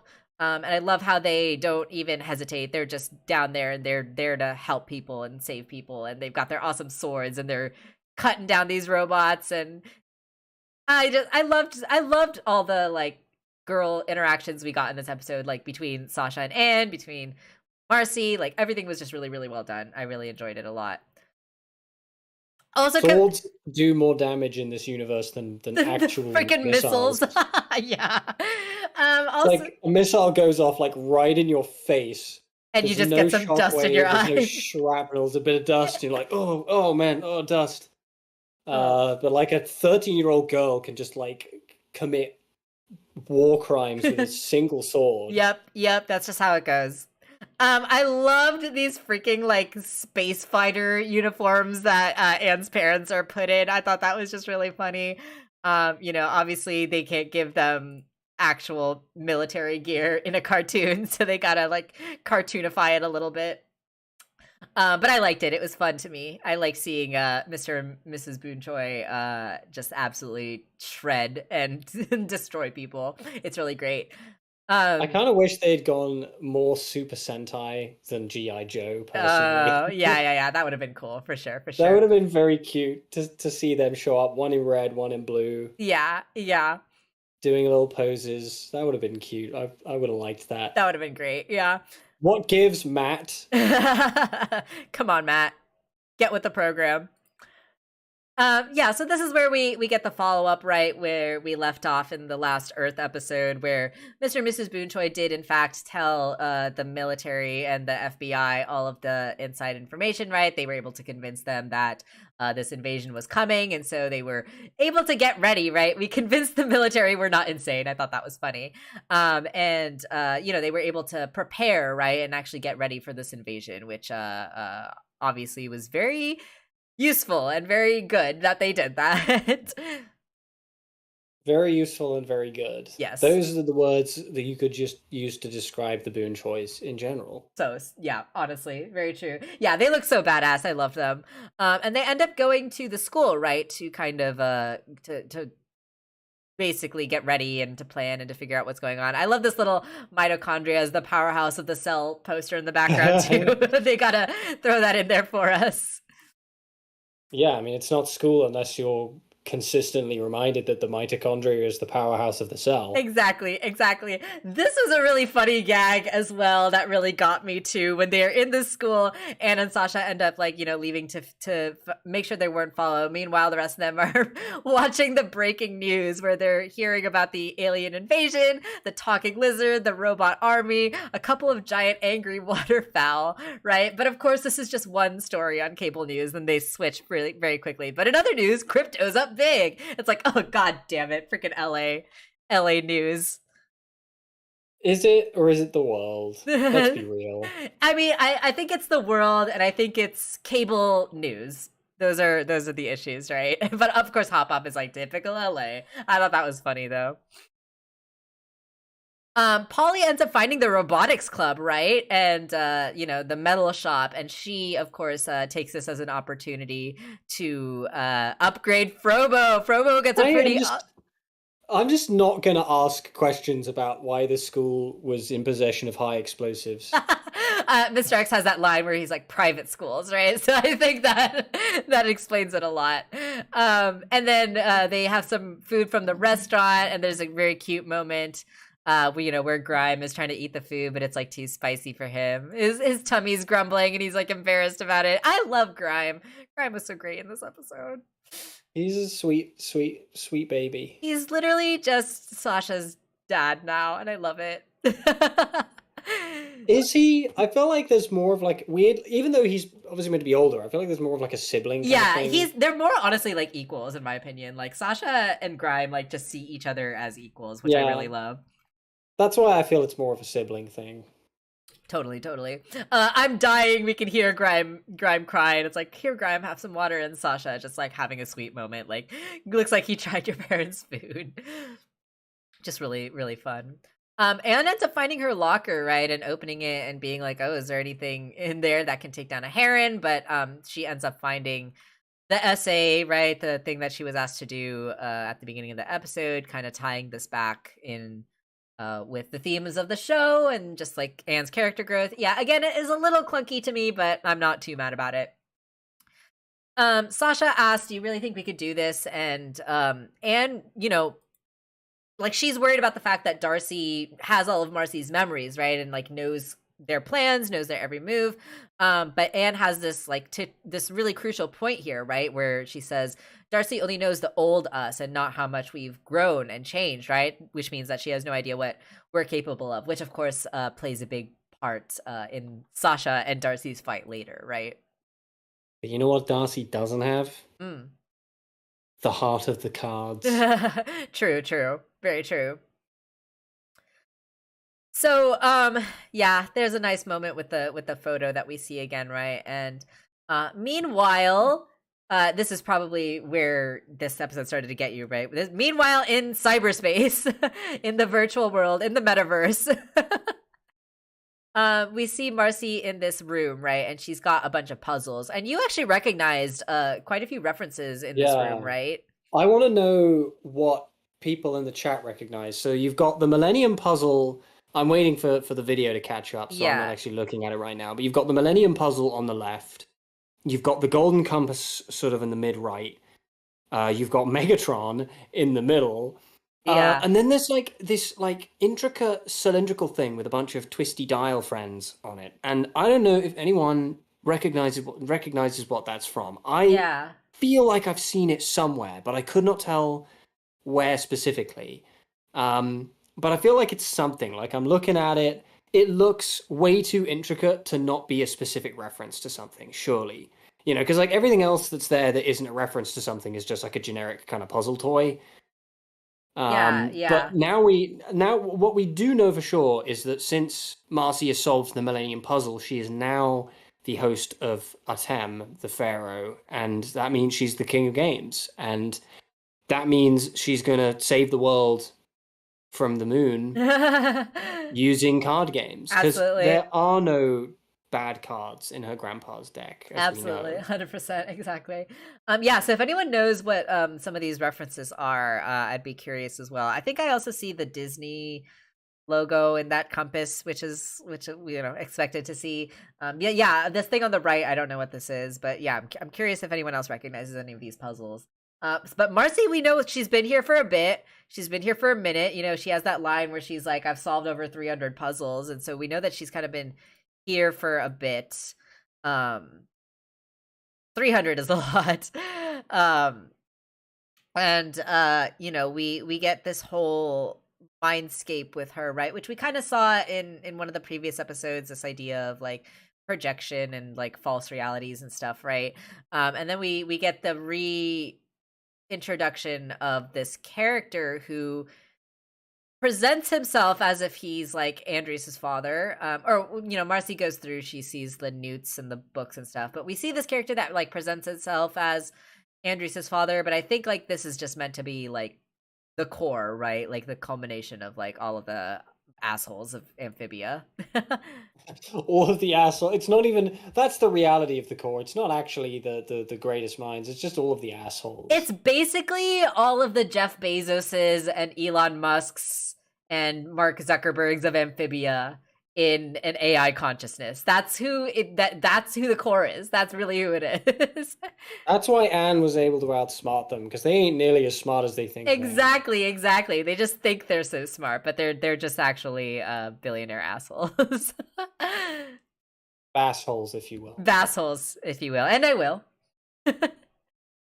So Marcy is getting explained to, right, that she's in this place called the core, and her memory is fuzzy. She can't really remember why she's there, how she got there.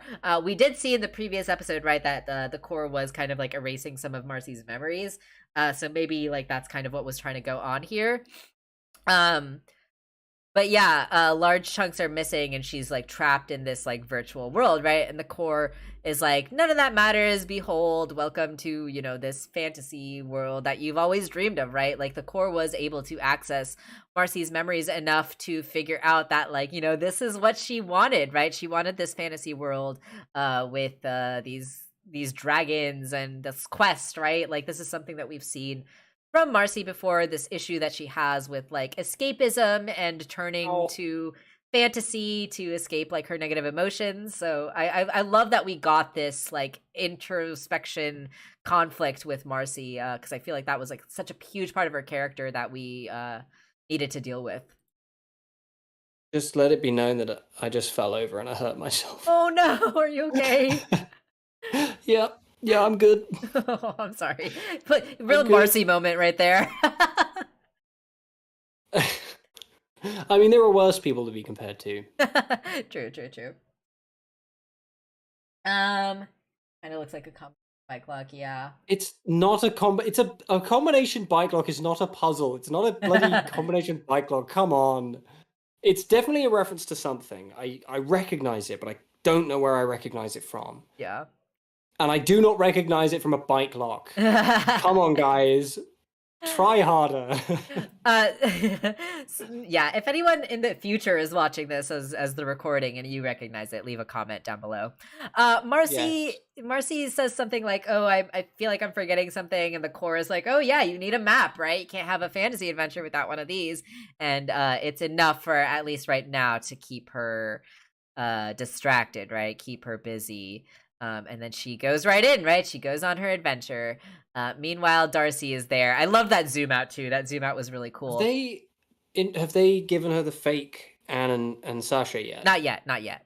Okay. That comes a bit because they make some more references there. Yeah. I recognized one of them. There's another reference, which is a reference that actually Ed picked up. Oh, nice. Yeah.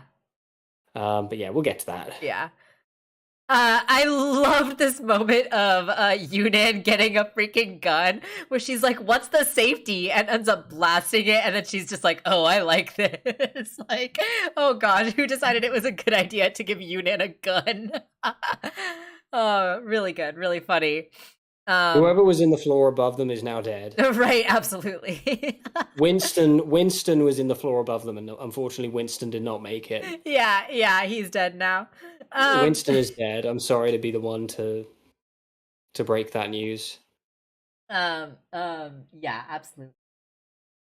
Yeah, totally agree with y'all in the chat. I love that whole subplot from Marcy. I thought it was really fun. And yes, totally reminded me of Gravity Falls. I think we were kind of expecting something like that. We mentioned that reference a couple episodes ago, where we were wondering, right, if it was going to be kind of a similar situation to like Mabel's Fantasyland, and it does kind of seem to be that way, right? Except the difference being that Mabel was kind of aware of it and still wanted to stay there, versus Marcy, who seems to be unaware of some things, right? Yeah, I feel like Mabel is canonically a big idiot. Yeah, definitely. That's kind of one of her defining traits. I loved this Frobo upgrade. I love, the color scheme is all pink and purple, which is very fitting for Polly, and of course it's got a drink dispenser as well, which is fun. It's like Mobile Suit Gundam, yeah, mixed with Hot Rod from the Transformers. It's great. I love it. And it's horrifying, and I love it. It's very fitting for Polly. Yeah, who knows how Polly did that, but I'm not complaining either. So yeah, Sprig ends up pulling out the letter, right? We saw this in a couple episodes ago, where we know that this is from Leaf, right? And we predicted that it was going to have an invisible message on it, and we were able to confirm that in this episode. Sprig is like, I feel like it's important, but just can't figure out how, right? Thanks for reminding us you had this, Sprig.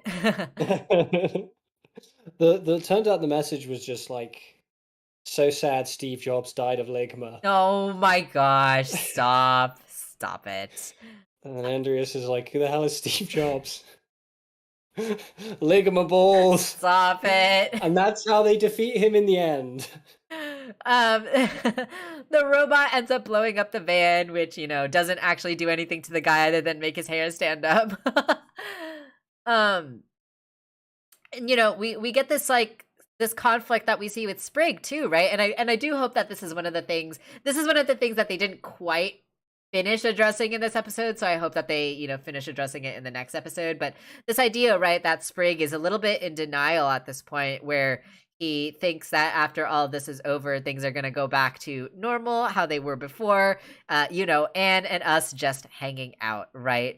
Monster of the Week stuff, yada yada. That was a fun little meta joke, Monster of the Week stuff. But but it goes to show, right, how Sprig hasn't really thought about what's going to happen after this, or like how things are going to change. And change and growth are obviously also very big themes in this show, and get very highlighted in this episode as well. So I think that this is like a very compelling arc for Sprig to like go on in these like final few episodes, right? Like what is going to happen to their friendship. And I know like a lot of people have been talking about this, like in relation to Anne and the girls, about like, how is the show going to end? Are they going to stay friends? Are they going to be able to repair their friendship? Are they going to drift away and like, grow apart the way that friendships do in real life too, right? And I feel like that is something the show is going to address, this idea of like, what does friendship look like even when things change, even when things in your life change, right? And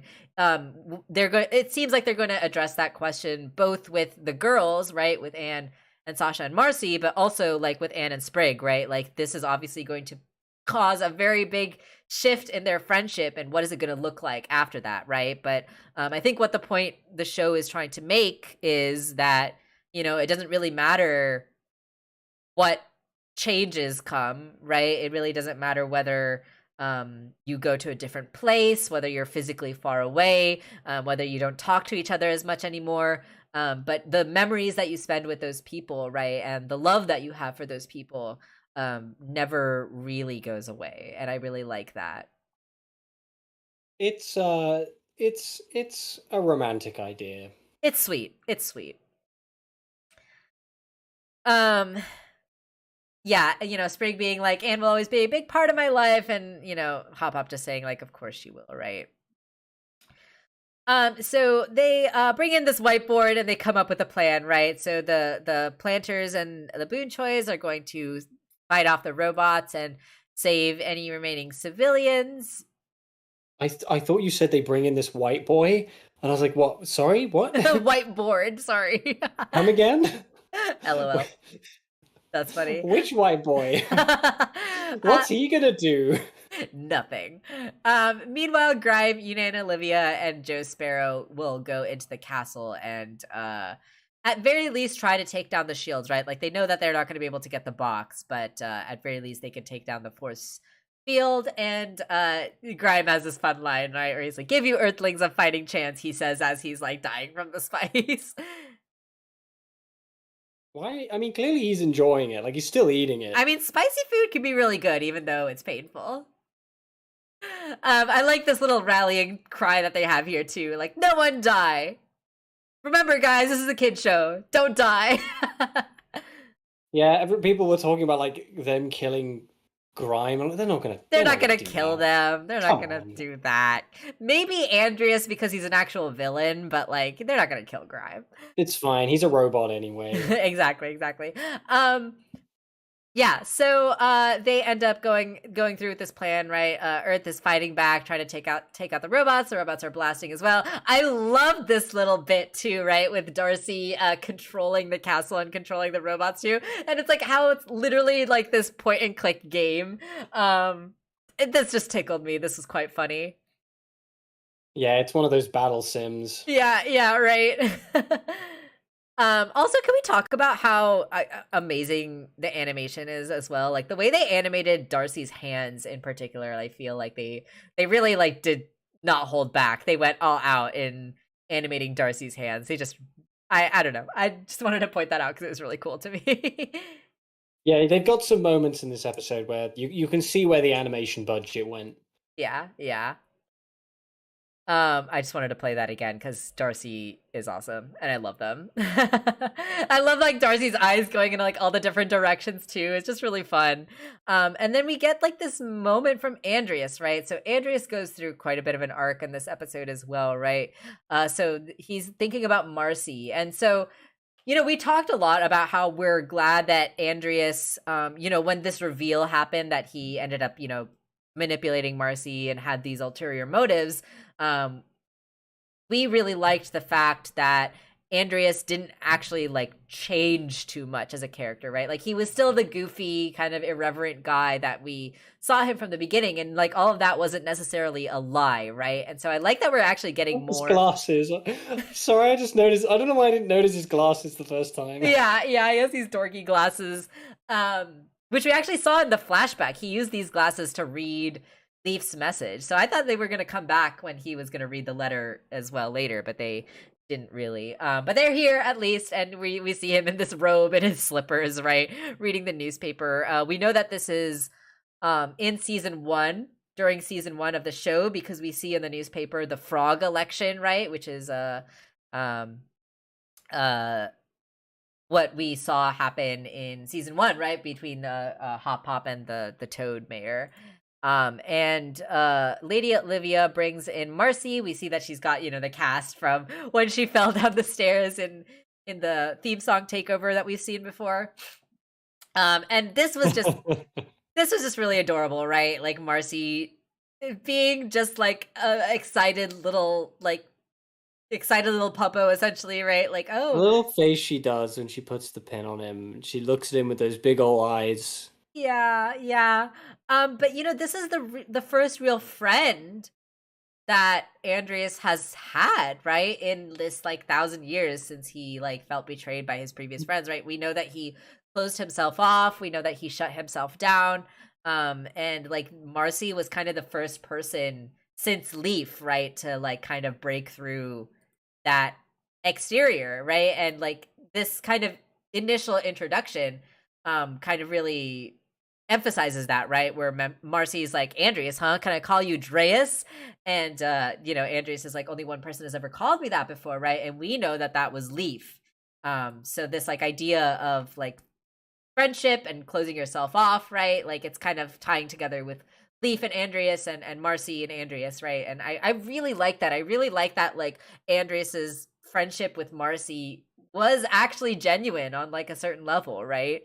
Um Keith David is one of the all-time great character he actors. is. He's fantastic. He's fantastic. I don't feel like enough people.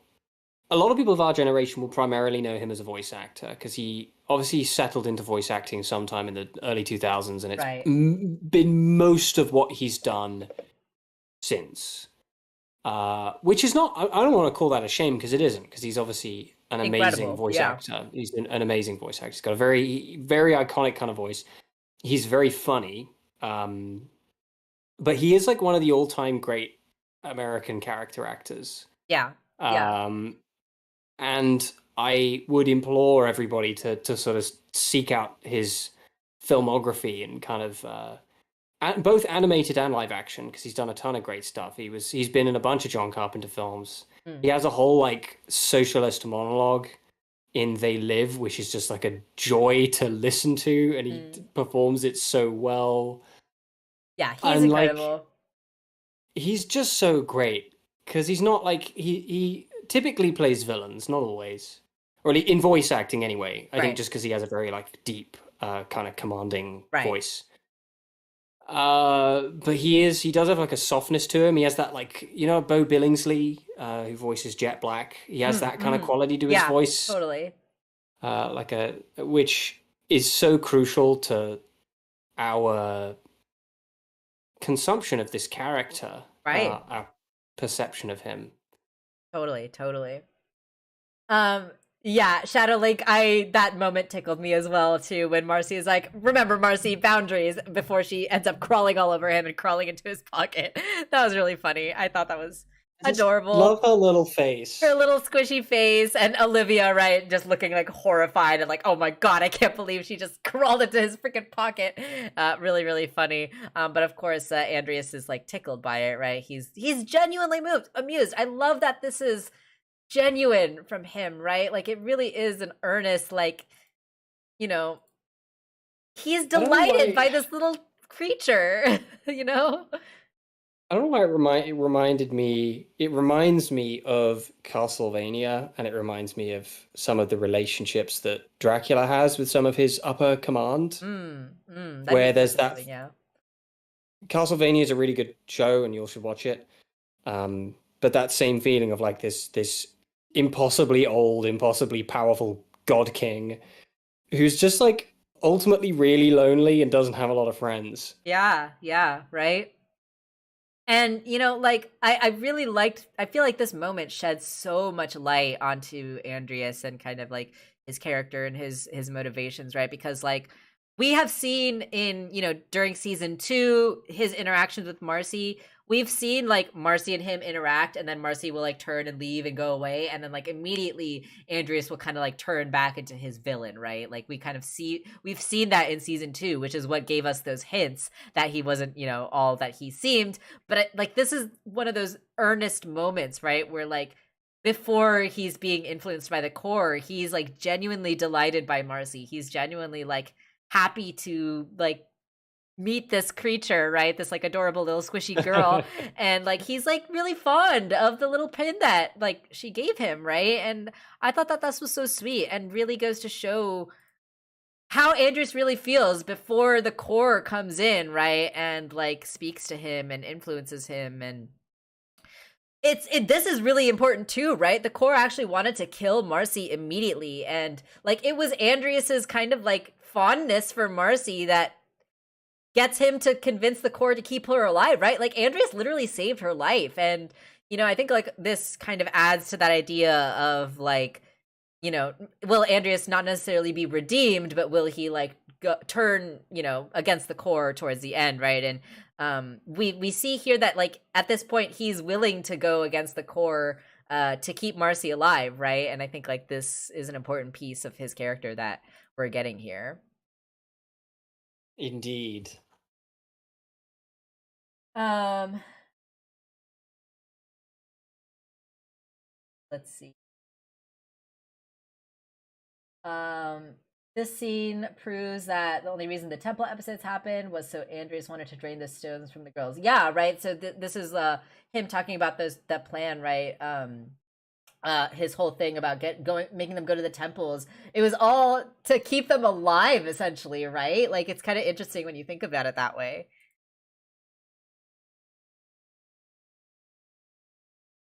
And yeah, I do like, but like it's also it is also a consistent thing with the core, right? Where like again it kind of goes back to that idea where like they think that they know what's best, that they think that they know everything, they have all this knowledge and think that they know like the best course of action, but like it's clear that they have their goals and are somewhat blinded to like other possibilities, right? Like that they have just not considered, right? And so like this proposition from Andreas is like exactly the same, right, as like what Anne did in the last episode, where they're able to use logic and like something that the core hasn't considered to get their way, get what they want, right? Which is kind of cool. Has anyone translated this yet? Has anyone translated this code that Andreas pulls up to talk about like the chosen heroes and their abilities and stuff? This probably is part of the prophecy, I'd imagine, but I don't actually know what this Yeah, somebody did to. translate it. I wrote it down. Oh, you did? What does it say? Yeah, it says, hang on. P is stored in the balls. Why did I think you were going to be serious for a second? Why was I like ready to listen to what you were going to have to say when I knew that it was going to be some stupid thing? What would this stream be without me? It would be less chaotic. It definitely for sure. would be less fun, I can tell you that. All those but yet still blind by the truth. All those eyes but yet still blind by the truth. Is that what this says, Arblast? That's interesting. I don't know what that means.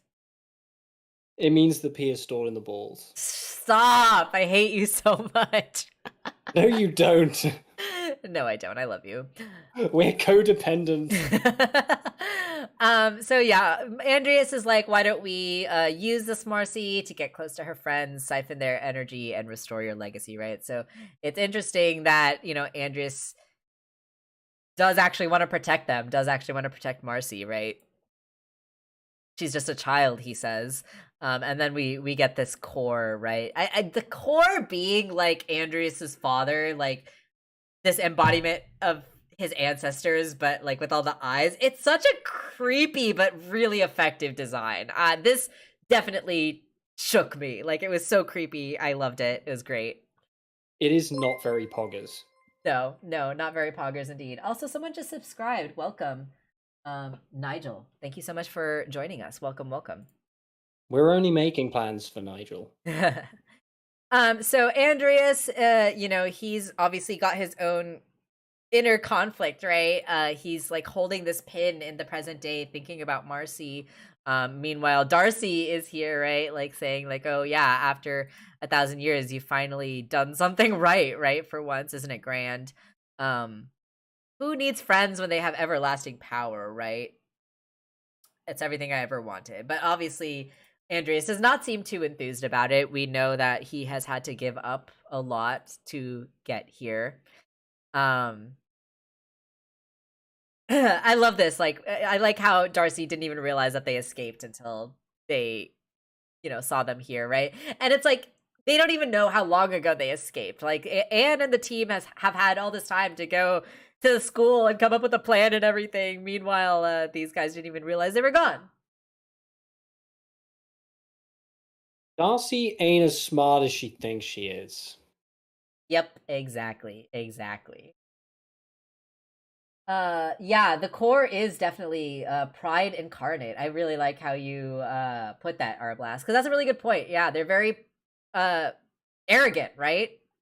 That's the thing. Like, I was kind of put off by that thing in the last episode where Anne outsmarted them, and then by the time you get to this episode, you realize like, oh, it's not that that's a convenience; it's that they're really actually just not that smart. Exactly. Like in many ways, you feel like the reason they wanted Marcy was because Marcy actually is that smart. Exactly. They're the ones who are like slacking in the group assignment. Yeah, truly. Marcy's carrying all their weight. And she's awesome, badass. She ends up flipping around and taking out this giant robot. We get these background characters again, right? These are the two that got engaged in one of the previous episodes. Love to see them back again. I love seeing all these recurring background characters. And I love to see Terry. Terry's back too. Terry and Dr. Jan end up running over this robot and saving a bunch of civilians, which is like really great though. And this is so brutal too, right? They end up like running over this robot and like decapitating it. I was like, damn, so brutal. Take no prisoners. In the original storyboard, that was just Winston. Yes, exactly. They just ran over Winston. Yeah. No one cares about Winston. And Dr. Jan is out for blood, man. She's like, man, that never gets old. Like, she has been like waiting. She's like, what's that line where she's like, don't you just want to let loose? Don't you just want to go ape shit? That's literally Dr. Jan. She's just been waiting for the chance to go ape shit, and this is her opportunity. Yeah. There's something dark beneath that veneer. Yes, beneath that sweet Miss Frizzle veneer, there's something twisted. Also, I'm sensing vibes here. I ship it. I love Terry and Dr. Jan. I love it. All right. So meanwhile, Anne is on Domino, right? And they're like fighting all the robots and stuff. The Frobo Gundam is here as well too to take out these guys. And yeah, I love this was also really funny and kind of intense, right? Where like Frobo pulls out all these like missiles and machine guns, and even they gotta even give one to Polly. They give her a little machine gun, and she's like blasting it with like her anger veins popping out. And I love this little line from Hop Hop too, where he was just like, "Oh, they grow up so fast." Like, dang, they grow up to be absolute monstrous killers so fast. I'm so proud. I thought that was funny. Polly is on an FBI watch list. 100%. She's like a couple of bad days away from becoming like the Unabomber. Yeah.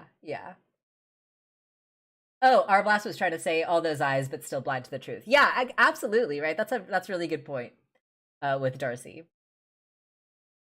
Yeah, definitely cool to see all these like Earth characters come back again. I was really excited to see Terry and Dr. Jan.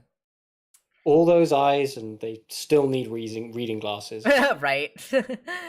Oh, you think my grandbaby's the only one who can fight? And then we get this awesome kind of like actually, fisticuffs from Hop Hop. I love this little detail too that we see the Sasha graffiti, right? That we actually saw her make in a previous episode. So that was fun. So yeah, they end up, fighting off the robots with no problem. And just as Hop Hop says, those famous last words, hey, this is actually going pretty well. That's when it's about to take a turn. And of course they see the herons, right?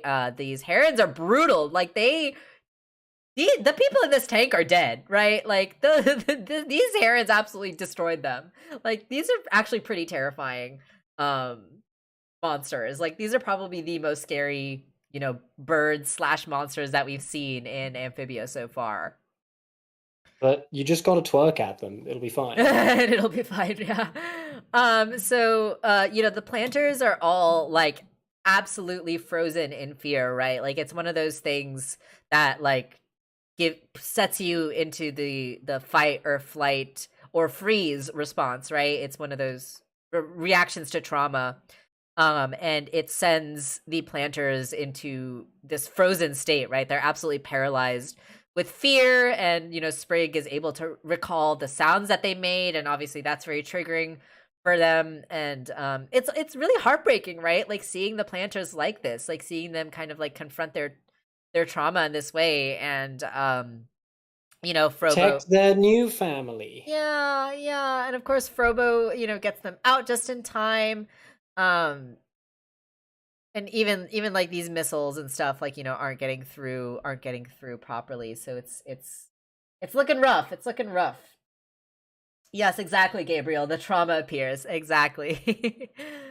Meanwhile, Joe Sparrow and Olivia and Yunan and Grime are here in the castle. They want to take everyone out and take out the shields, right? The force field that's around the castle. So they end up going through, but of course there are a lot of these cloak bots. We get more of these cloak bots. We get more of these amazing little giggles. I missed these guys. I miss these guys too. You guys know how much I loved The little Cloakbot. giggle.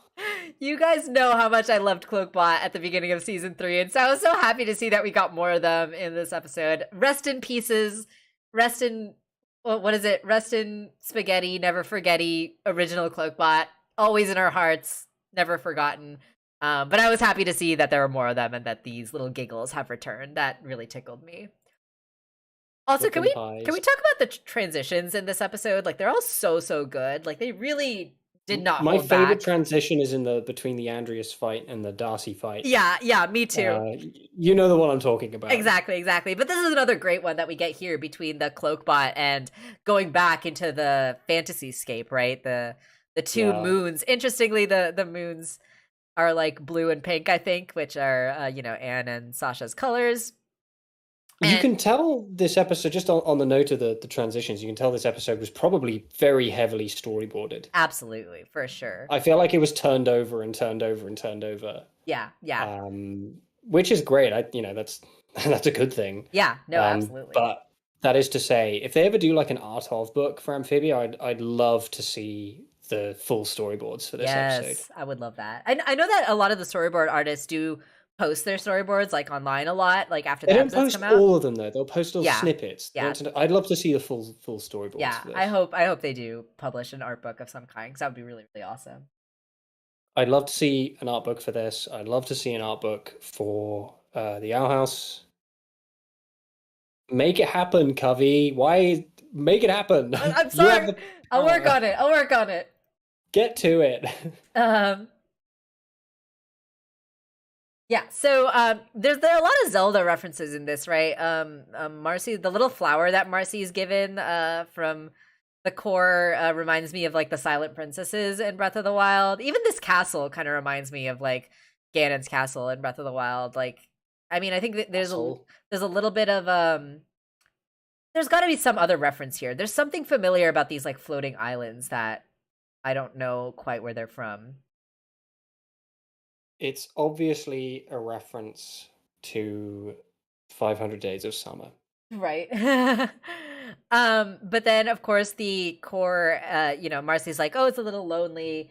And the core ends up producing these copies, right? And we can kind of see from the way that their eyes are colored that they're like kind of hollow, empty, right? Not the real Sasha and and Anne.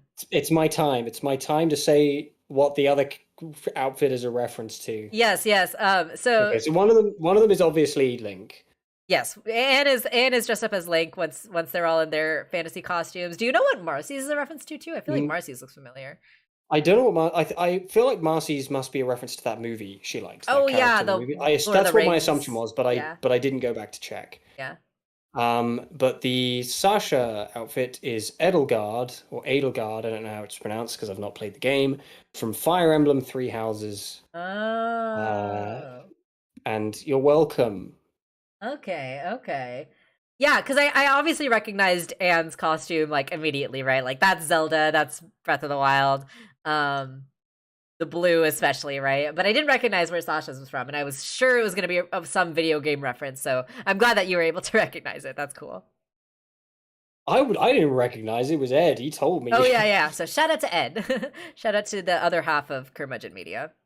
Shout out to Ed, also known as Shed.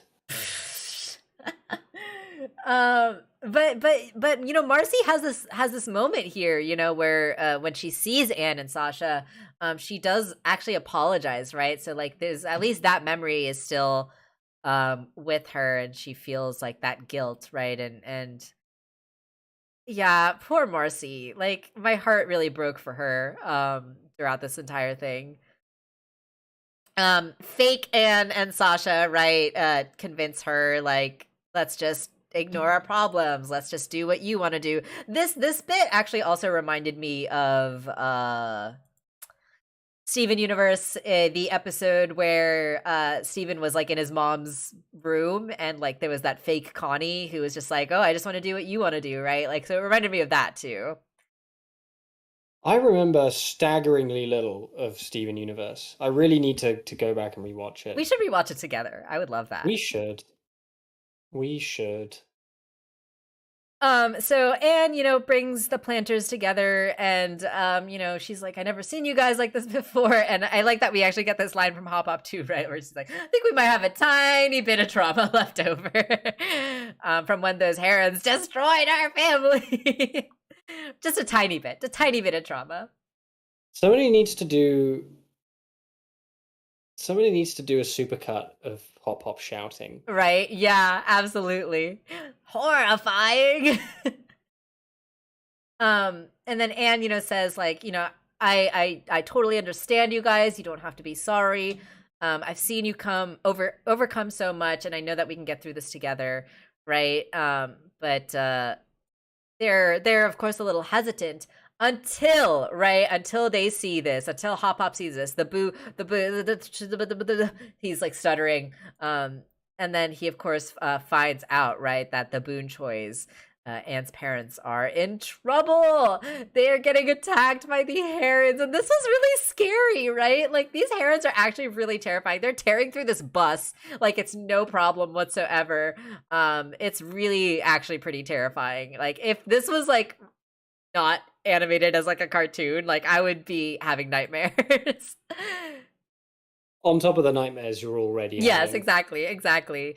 And so I also really love, right, like this moment where the Boon Choi's like they don't even hesitate, right? Like as soon as they see that it's the Boon Choi's are in trouble, they are like totally like pushing past and pushing through their trauma and like, fighting for their family, right? And I love that line that we get to, right, where I think either Sprig or Hop Hop says, like, if you think we're gonna sit here for another second, yeah, Hop Hop says it, while you take away the only family that we have left, right? Like, I was like tearing up at this moment. I thought this was so awesome. And like, it made me feel also like so vindicated of how much time that we got in season 3 with like the planters and the Boon Choi's. Cause like, I know some people had their complaints, I know people had their criticisms, but like, I loved this moment so much more because we got that time with, the planters and the Boon Choi's and like actually getting their like just day-to-day interactions, right? They're like really mundane interactions and like they're just wholesome interactions, right? The way that their relationships like built over the first half of season 3. Like this moment was so much more satisfying because of like all of that like love that got built between all of them, right? And so I really loved this. I absolutely was like cheering and crying, and it was so good. It was really, really amazing. Do people not like the first half of season 3? So I've heard a lot of people complain about the first half of season 3. It's mostly the same people who have like those criticisms about the lack of Marcy in this season. So I don't give it too much weight, but I have seen those. I have seen those. That's just unacceptable. It is. So I feel like this moment really showed like why the first half of season 3 was so important, in my opinion. Yeah, it's what do people expect from this show? It's really, really strange to me. Even when it gets dramatic, it's still kind of like goofy and fun. Yeah, exactly. So they end up, saving the Boon Choi's and going off, right? And the bigger they are, the harder they fall. They try to like take down this heron, right, without realizing that it can fly first. But of course, Hop Hop ends up figuring it out. This part was really cool too, right? Just again, the animation in this episode, it's clear that they really went all out. The way that these herons are animated are really amazing. And yeah, when it took off to fly and like went off after them and they're like flying, around the temple that we saw before, right? And Hop Hop has this idea to like tie it up with the rope. Really cool, really awesome. I really loved this whole sequence. It was just so badass and satisfying and fun. And I love this show. I love this moment. It was really awesome. Almost over. I know. Oh my god, it's almost over. One more freaking episode left. What comes next? Like what's gonna keep the night terrors away after this and the Owl House are finished? I don't know. I mean, obviously something will come along. There's always going to be the next amazing cartoon that comes along. People ask that question, what's going to happen after Steven Universe? What's going to happen after Gravity Falls? And there's always going to be something, and I'm excited to see it, but I am also, it's a bittersweet feeling, right? Seeing your favorite shows end. Yeah, but they never really end, because then you just go back and watch them again, yeah, and then or you make YouTube videos about them and you analyze the hell out of them for thousands of people to watch. What is the most number of times you've seen a single show? I have probably watched through the entirety of Buffy. Right? Yeah, I've probably watched the entirety of Buffy over a dozen times. Easily. Wow, those are rookie numbers. Those are rookie numbers. Although I guess they're not. They're not, because Buffy is quite long. Okay, I've watched the entirety of Buffy, like from season 1 to season 7, like sat through in chronological order, maybe only like 4 times. But I've watched. I'd still say that's a good number of times. I've seen. I mean, Buffy is longer than Breaking Bad. Yeah. I've seen Breaking Bad 6 times through. Wow. So I'd say 4 for a show of that length is probably quite a lot. That's a lot of time. Yeah.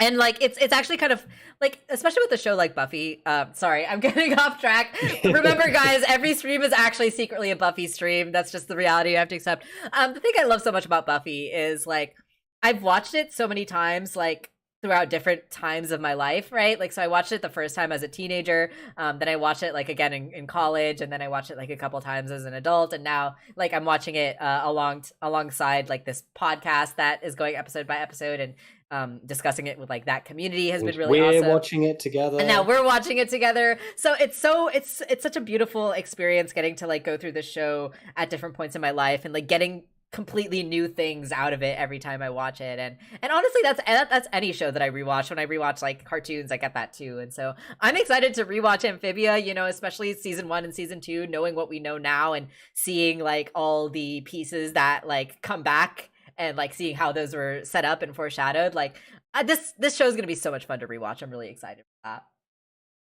Yeah, I've seen Cowboy Bebop, I think somewhere between 20 and 30 times. Yeah. Which is less meaningful because it's only 26 episodes long. That's a lot, still a lot of times. Yeah. And I still don't have. But the joy of watching a show like your favorite show, but watching it with different people it's a different experience depending on who you're watching it with, because different people will bring different things to it. Yeah. And that's like one of the awesome things that I've loved about watching Buffy with you, because like you bring your kind of background knowledge and like your cinematography expertise and your film knowledge and stuff too, and like all of those things are like what I missed the first few times I watched the show. So that's been really. I'm gonna miss the cinematography when we get to the point in that show where they're no longer using analog film. That's gonna be real sad for me, because it's always been the secret star of that show. Yeah, I feel that. That's what makes those early seasons so special, though. We've literally just devolved into a Buffy. We're literally just talking about Buffy. Sorry, guys. Sorry. Let's get back to Amphibia. But yes, agree with your comments there, Toon. And also, yeah, it does seem like there's hopefully going to have some stuff in the future. Molly McGee's there. Hilda might be getting another season apparently. So yeah, there's always going to be stuff to look forward to for sure. Molly McGee is a delight, but it has a very sporadic release schedule, I think. It's very strange. Interesting. Okay. But it's a delight. I do really enjoy it. Yeah. Yes. So the planters now, now that the herons are no longer under the control of the mushroom spores, the planters use the frickin' planter family hunting dance, right? And this is also just like a super satisfying, like full circle moment, right? We saw Anne learn this dance and use it. We saw Leaf come up with this dance, right? The origins, right? Which again tie back into this episode. And I love just like the Boone Choi's reaction to this too. Like, what the hell are they doing? And Anne is just like, the hunting dance, right? And they're just like flopping on the ground. Like that, the humor in this show the way that they incorporate like humor and heart is just so wonderful, in my opinion. Like this moment, I was like laughing and crying, and like it's so brilliant. I absolutely love it. I love this show. The way they smack their faces to the ground is so stupid. It's hilarious. I love it so much. And it's also just slightly horny for no real reason. Yeah. Especially when Hop Pop does it, am I right? You got it, flaunt it. You've got to flaunt it. Those are the rules. And I like how like they literally just become like dogs that are trained, right? Like sit, and then they like obey, like claw, and they hold out their claws for like the treats. Like that was just funny. It was silly. It was ridiculous, but it works for this show. Where did they get them from? Right? Like they just literally come out of nowhere. Well, you know, the body does have a natural pocket. Oh, stop. And like I love this moment too, right? Where they're just like looking up at the herons tearing up the robots, and Anne's just like, have you ever seen anything so beautiful? Like, oh, the show is so fun. I love it. I'm looking forward to the next episode. It's going to be a good time. It's going to be so good. Yeah. Darcy is like, bring in Anne, break her legs if you have to, right? And it's so fucking morbid. It really is, yeah. Darcy is pretty brutal. Like Darcy is genuinely pretty scary, in my opinion. And we get this line too, right? Where Darcy's like, if you fail, you can forget about ever joining your father, right? Up in the core. And I feel like Andreas, right, has never questioned whether or not that is actually what he wants until this episode. And I think this is the episode where he's finally starting to realize that he doesn't actually want that, right? No, what he really wants is the heart of the cards. Exactly. No, yeah, it's I know that there was obviously a lot of talk about what the direction of Andreas's character was going to be. Right. I feel like they've gone with the absolute safest and best direction with it that they conceivably could have. Right. I mean, he's not dead, is he? He's just incapacitated. Right. We don't know. We don't know if he's dead. I'm Yeah. curious to know what comes next. Yeah. I have a feeling he is going to die. Yeah, I wouldn't be surprised if he did. If there's any character that they could get away with killing in this PG show, Yeah, it'd probably be Andreas. it would probably be Andreas. And like the core, because the core is not really like a person. Wow. Yeah, the hunting dance was a huge highlight for me too. And Darcy is scary. Psychologically, physically scary. She's brutal. So Sasha and the rest of them are trying to sneak in, right? But of course the cloak bots end up stopping them. Love the cloak bot giggle. Was so happy to see that back in this episode. Grimes got the freaking warhammer and he's like taking them out. Yunan's also taking them out. I love seeing Olivia with a gun. This was such a delight. I loved seeing Olivia with the laser gun zapping away. Olivia and Yunan are such fun characters. Like they're such goofy characters, but like they work so well together. They work so well like in the show. I just really love them. They're such a delight. This show just does side characters so well. Does. They're always fun. Yeah. So Olivia and Yunan stay back to hold off the robots, and yeah, we get this really gay moment too between them, right? Where Yunan's like, we'll hold off these robot creepos, and they're like, I'm glad you're with me, General, and Yunan's like, likewise, my lady, and I'm just like, these two are in love with each other. Just let it be, let it happen. And they do. And they do. They're snuggling at the end. Yeah, 100%.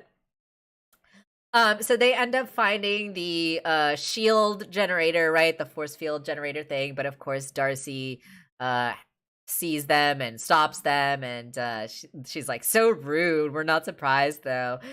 Marcy always thought you were kind of a brute, right? So we get a lot of this kind of like Darcy trying to play psychological warfare on Sasha, right? Like trying to manipulate her, trying to tear her down, trying to like... I love that it just straight up doesn't work. Yeah, like, not even for a second. She's like, bro, I don't care. Yeah, right? And it really just goes to show how far Sasha has come. I honestly kind of wish that we got more of that. Like this whole battle between Sasha and Darcy is really awesome, but I would have liked to see a little bit more of like Marcy's, Marcy's memories being used to try to poke holes in Sasha's armor through like going through with her insecurities, but then seeing Sasha like overcome those insecurities. Like I like what we got, but I think I would have liked to see more, honestly.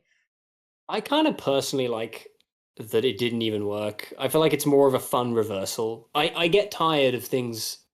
It's cliche, I suppose, having that thing where you have a kind of a drawn out in between fight dialogue where they're, the most cliche version of it is we're not so different, you and I. And that causes the hero to have an existential crisis. And this is like a variation of that, a more interesting variation of that. Yeah, no, I totally agree with that.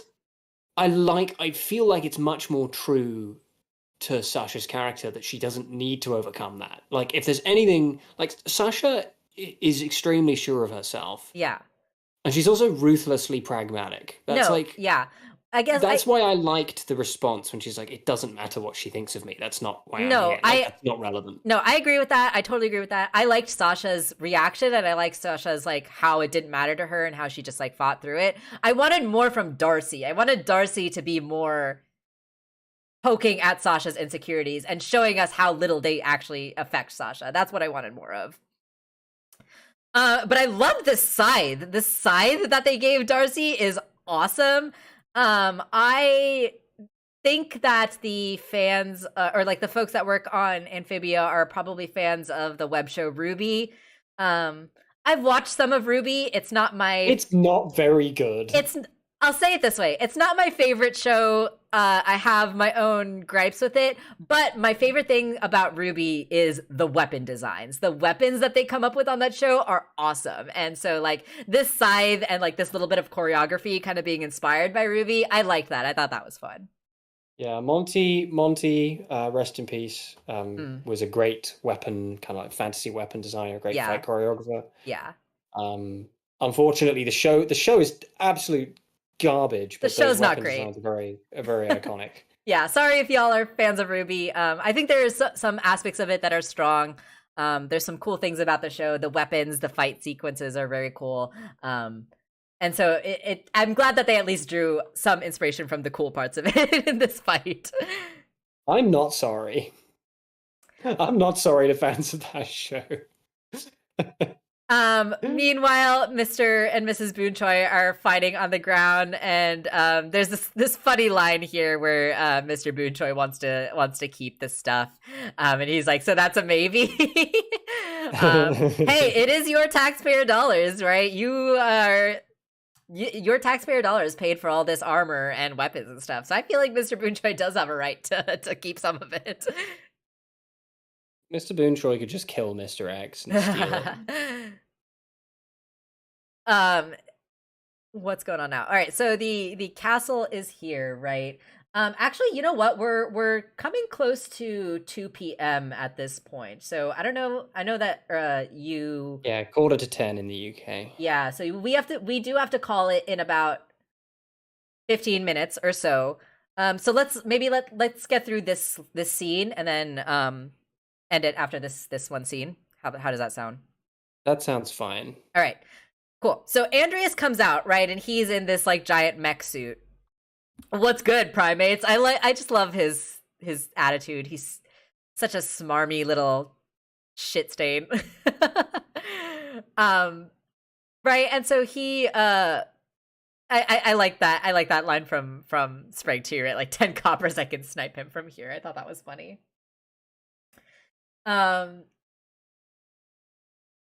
Mr. B could take it and claim it as hazard pay. That's funny. So Andreas, right, has this kind of like showboaty, like, oh, I gotta hand it to you, like, even though, like, I appreciate you guys fighting back in this way, right? I love this like broadcast, news thing, right? Robot leader speaks, is the news line there. And then he proposes, right? He says that if Anne can beat me in 1-to-1 combat, I will call off the invasion. No gimmicks, whatever. That's the deal, right? Obviously, we know that Andreas just wants to take out Anne, right? Because that's what the core has instructed him to do. And then he kind of displays their power, right? He did this in I think it was True Colors, right, where he did that, where he took out the Toad Tower with the laser, and here we see it again on Earth, right, where he's taken out the Hollywood sign. We get this kind of fun reaction from these tourists or whatever who are trying to take pictures of the Hollywood sign, but they end up getting caught up in this like explosion, which is just funny. Anne has not been practicing her dodge rolls. No, I don't no, think. She she's gets gotta- hit a lot in this fight. Yeah, she needs to get better at the parries and the dodges and flurry mechanics, right? Min-maxing. Min-maxing your stats, exactly. So they know it's a trap. Like, Anne is like aware, right, that this is a trap. And then we get this essay idea brought up again, right? And it's like Anne kind of reflecting on this idea of like who she is, this idea of like doing the right thing isn't always the easy thing, right? And so like, yeah, I get what they were going for with this, and there are some things that I like about it. I'll put it that way. I'm indifferent. But I do like this little kind of reflection that we get from Anne, right? Like where she says, you know, meeting you has changed how I thought about myself. You know, I used to be this person that just, you know, people walked all over, people just told me what to do, and I would just do them because I wanted to just like please everyone, but it was because I didn't love myself, right? Like I think like that's such a core piece of this that I'm really loving that Anne is kind of spelling out for us here too, right? Because like when you don't love yourself, it's easier for other people to kind of like choose who you are for you, right? But when you truly do like have that confidence in yourself and like that love for yourself, like it's easier to do what you think is right? And I did really like that from Anne. It's something. It didn't feel wholly necessary to me. I feel like this is ground that's really already been covered. If people have been watching the show and paying attention. Yeah. And I feel like, you know, we can say, oh, but it's episodic, you know, yeah. If you're tuning in to watch the penultimate episode of this show that you've never watched an episode of in your life, why are you watching? I hear what you're saying, but I do also think like because this entire show has been about Anne, her character arc had to get addressed in this finale, you know? Like that's just it's my point is it's addressed in the action, right? We don't need it spelled out. I really don't think it needs to be spelled out. And I'm not saying this in the sense that everything should be obscure and subtle like Blade Runner, and that's not what I'm saying. This is a kid show, and the action and what happens in the action is communicated extremely clearly. Like they really don't need to have this. I feel like the nature of what's going on is really omnipresent throughout. Like it didn't bother me. I'm not like offended by it. It's just like I'm indifferent to it. I don't think it having the episode start with that was not a strong point.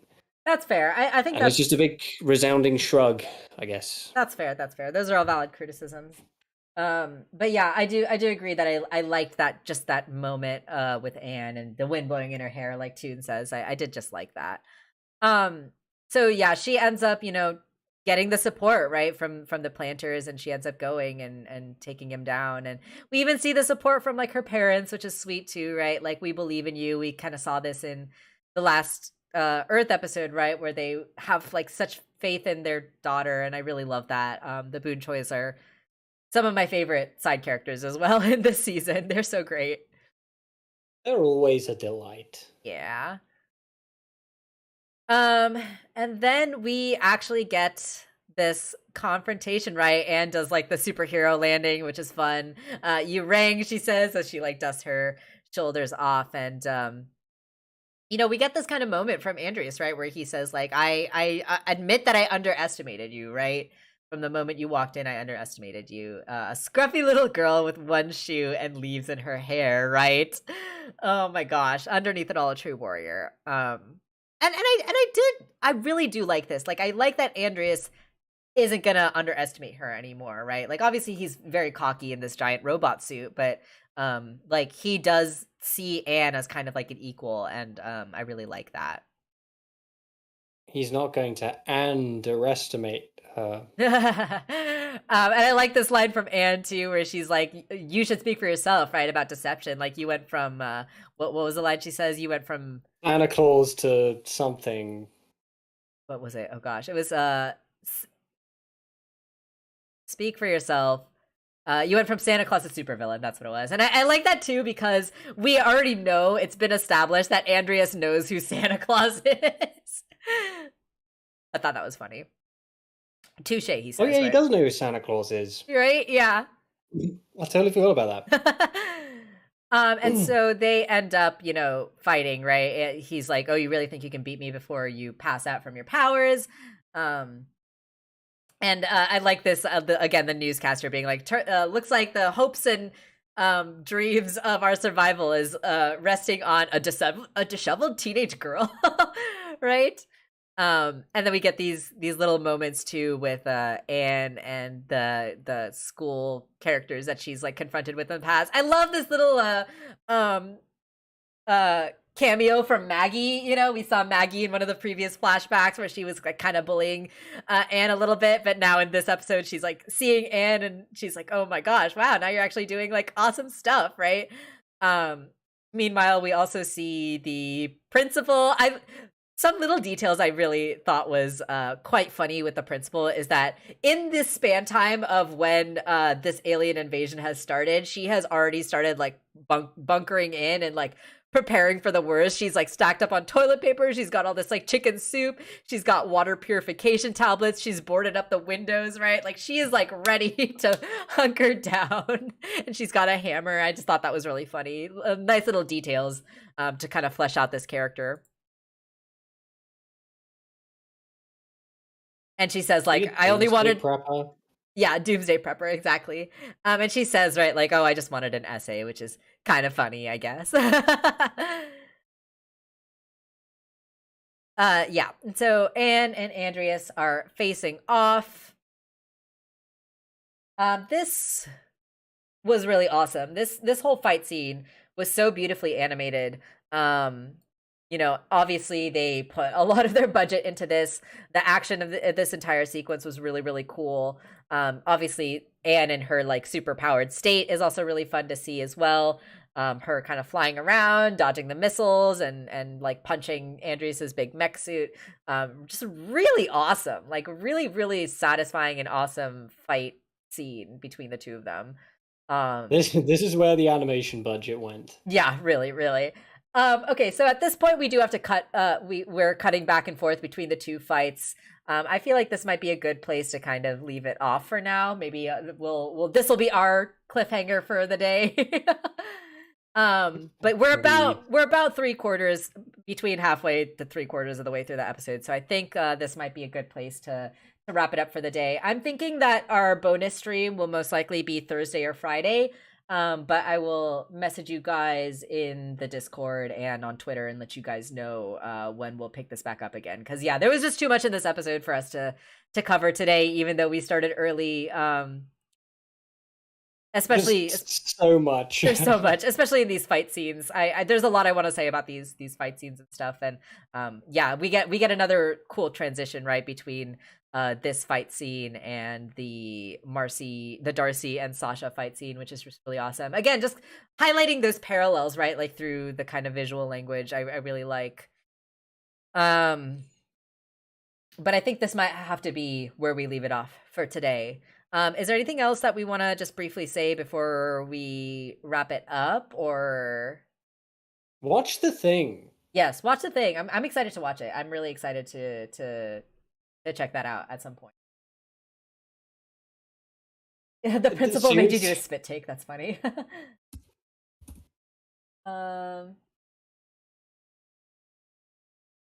Okay, Arblast, I am actually curious to know that if you have some thoughts about the essay that you really liked about it, I would love to hear that.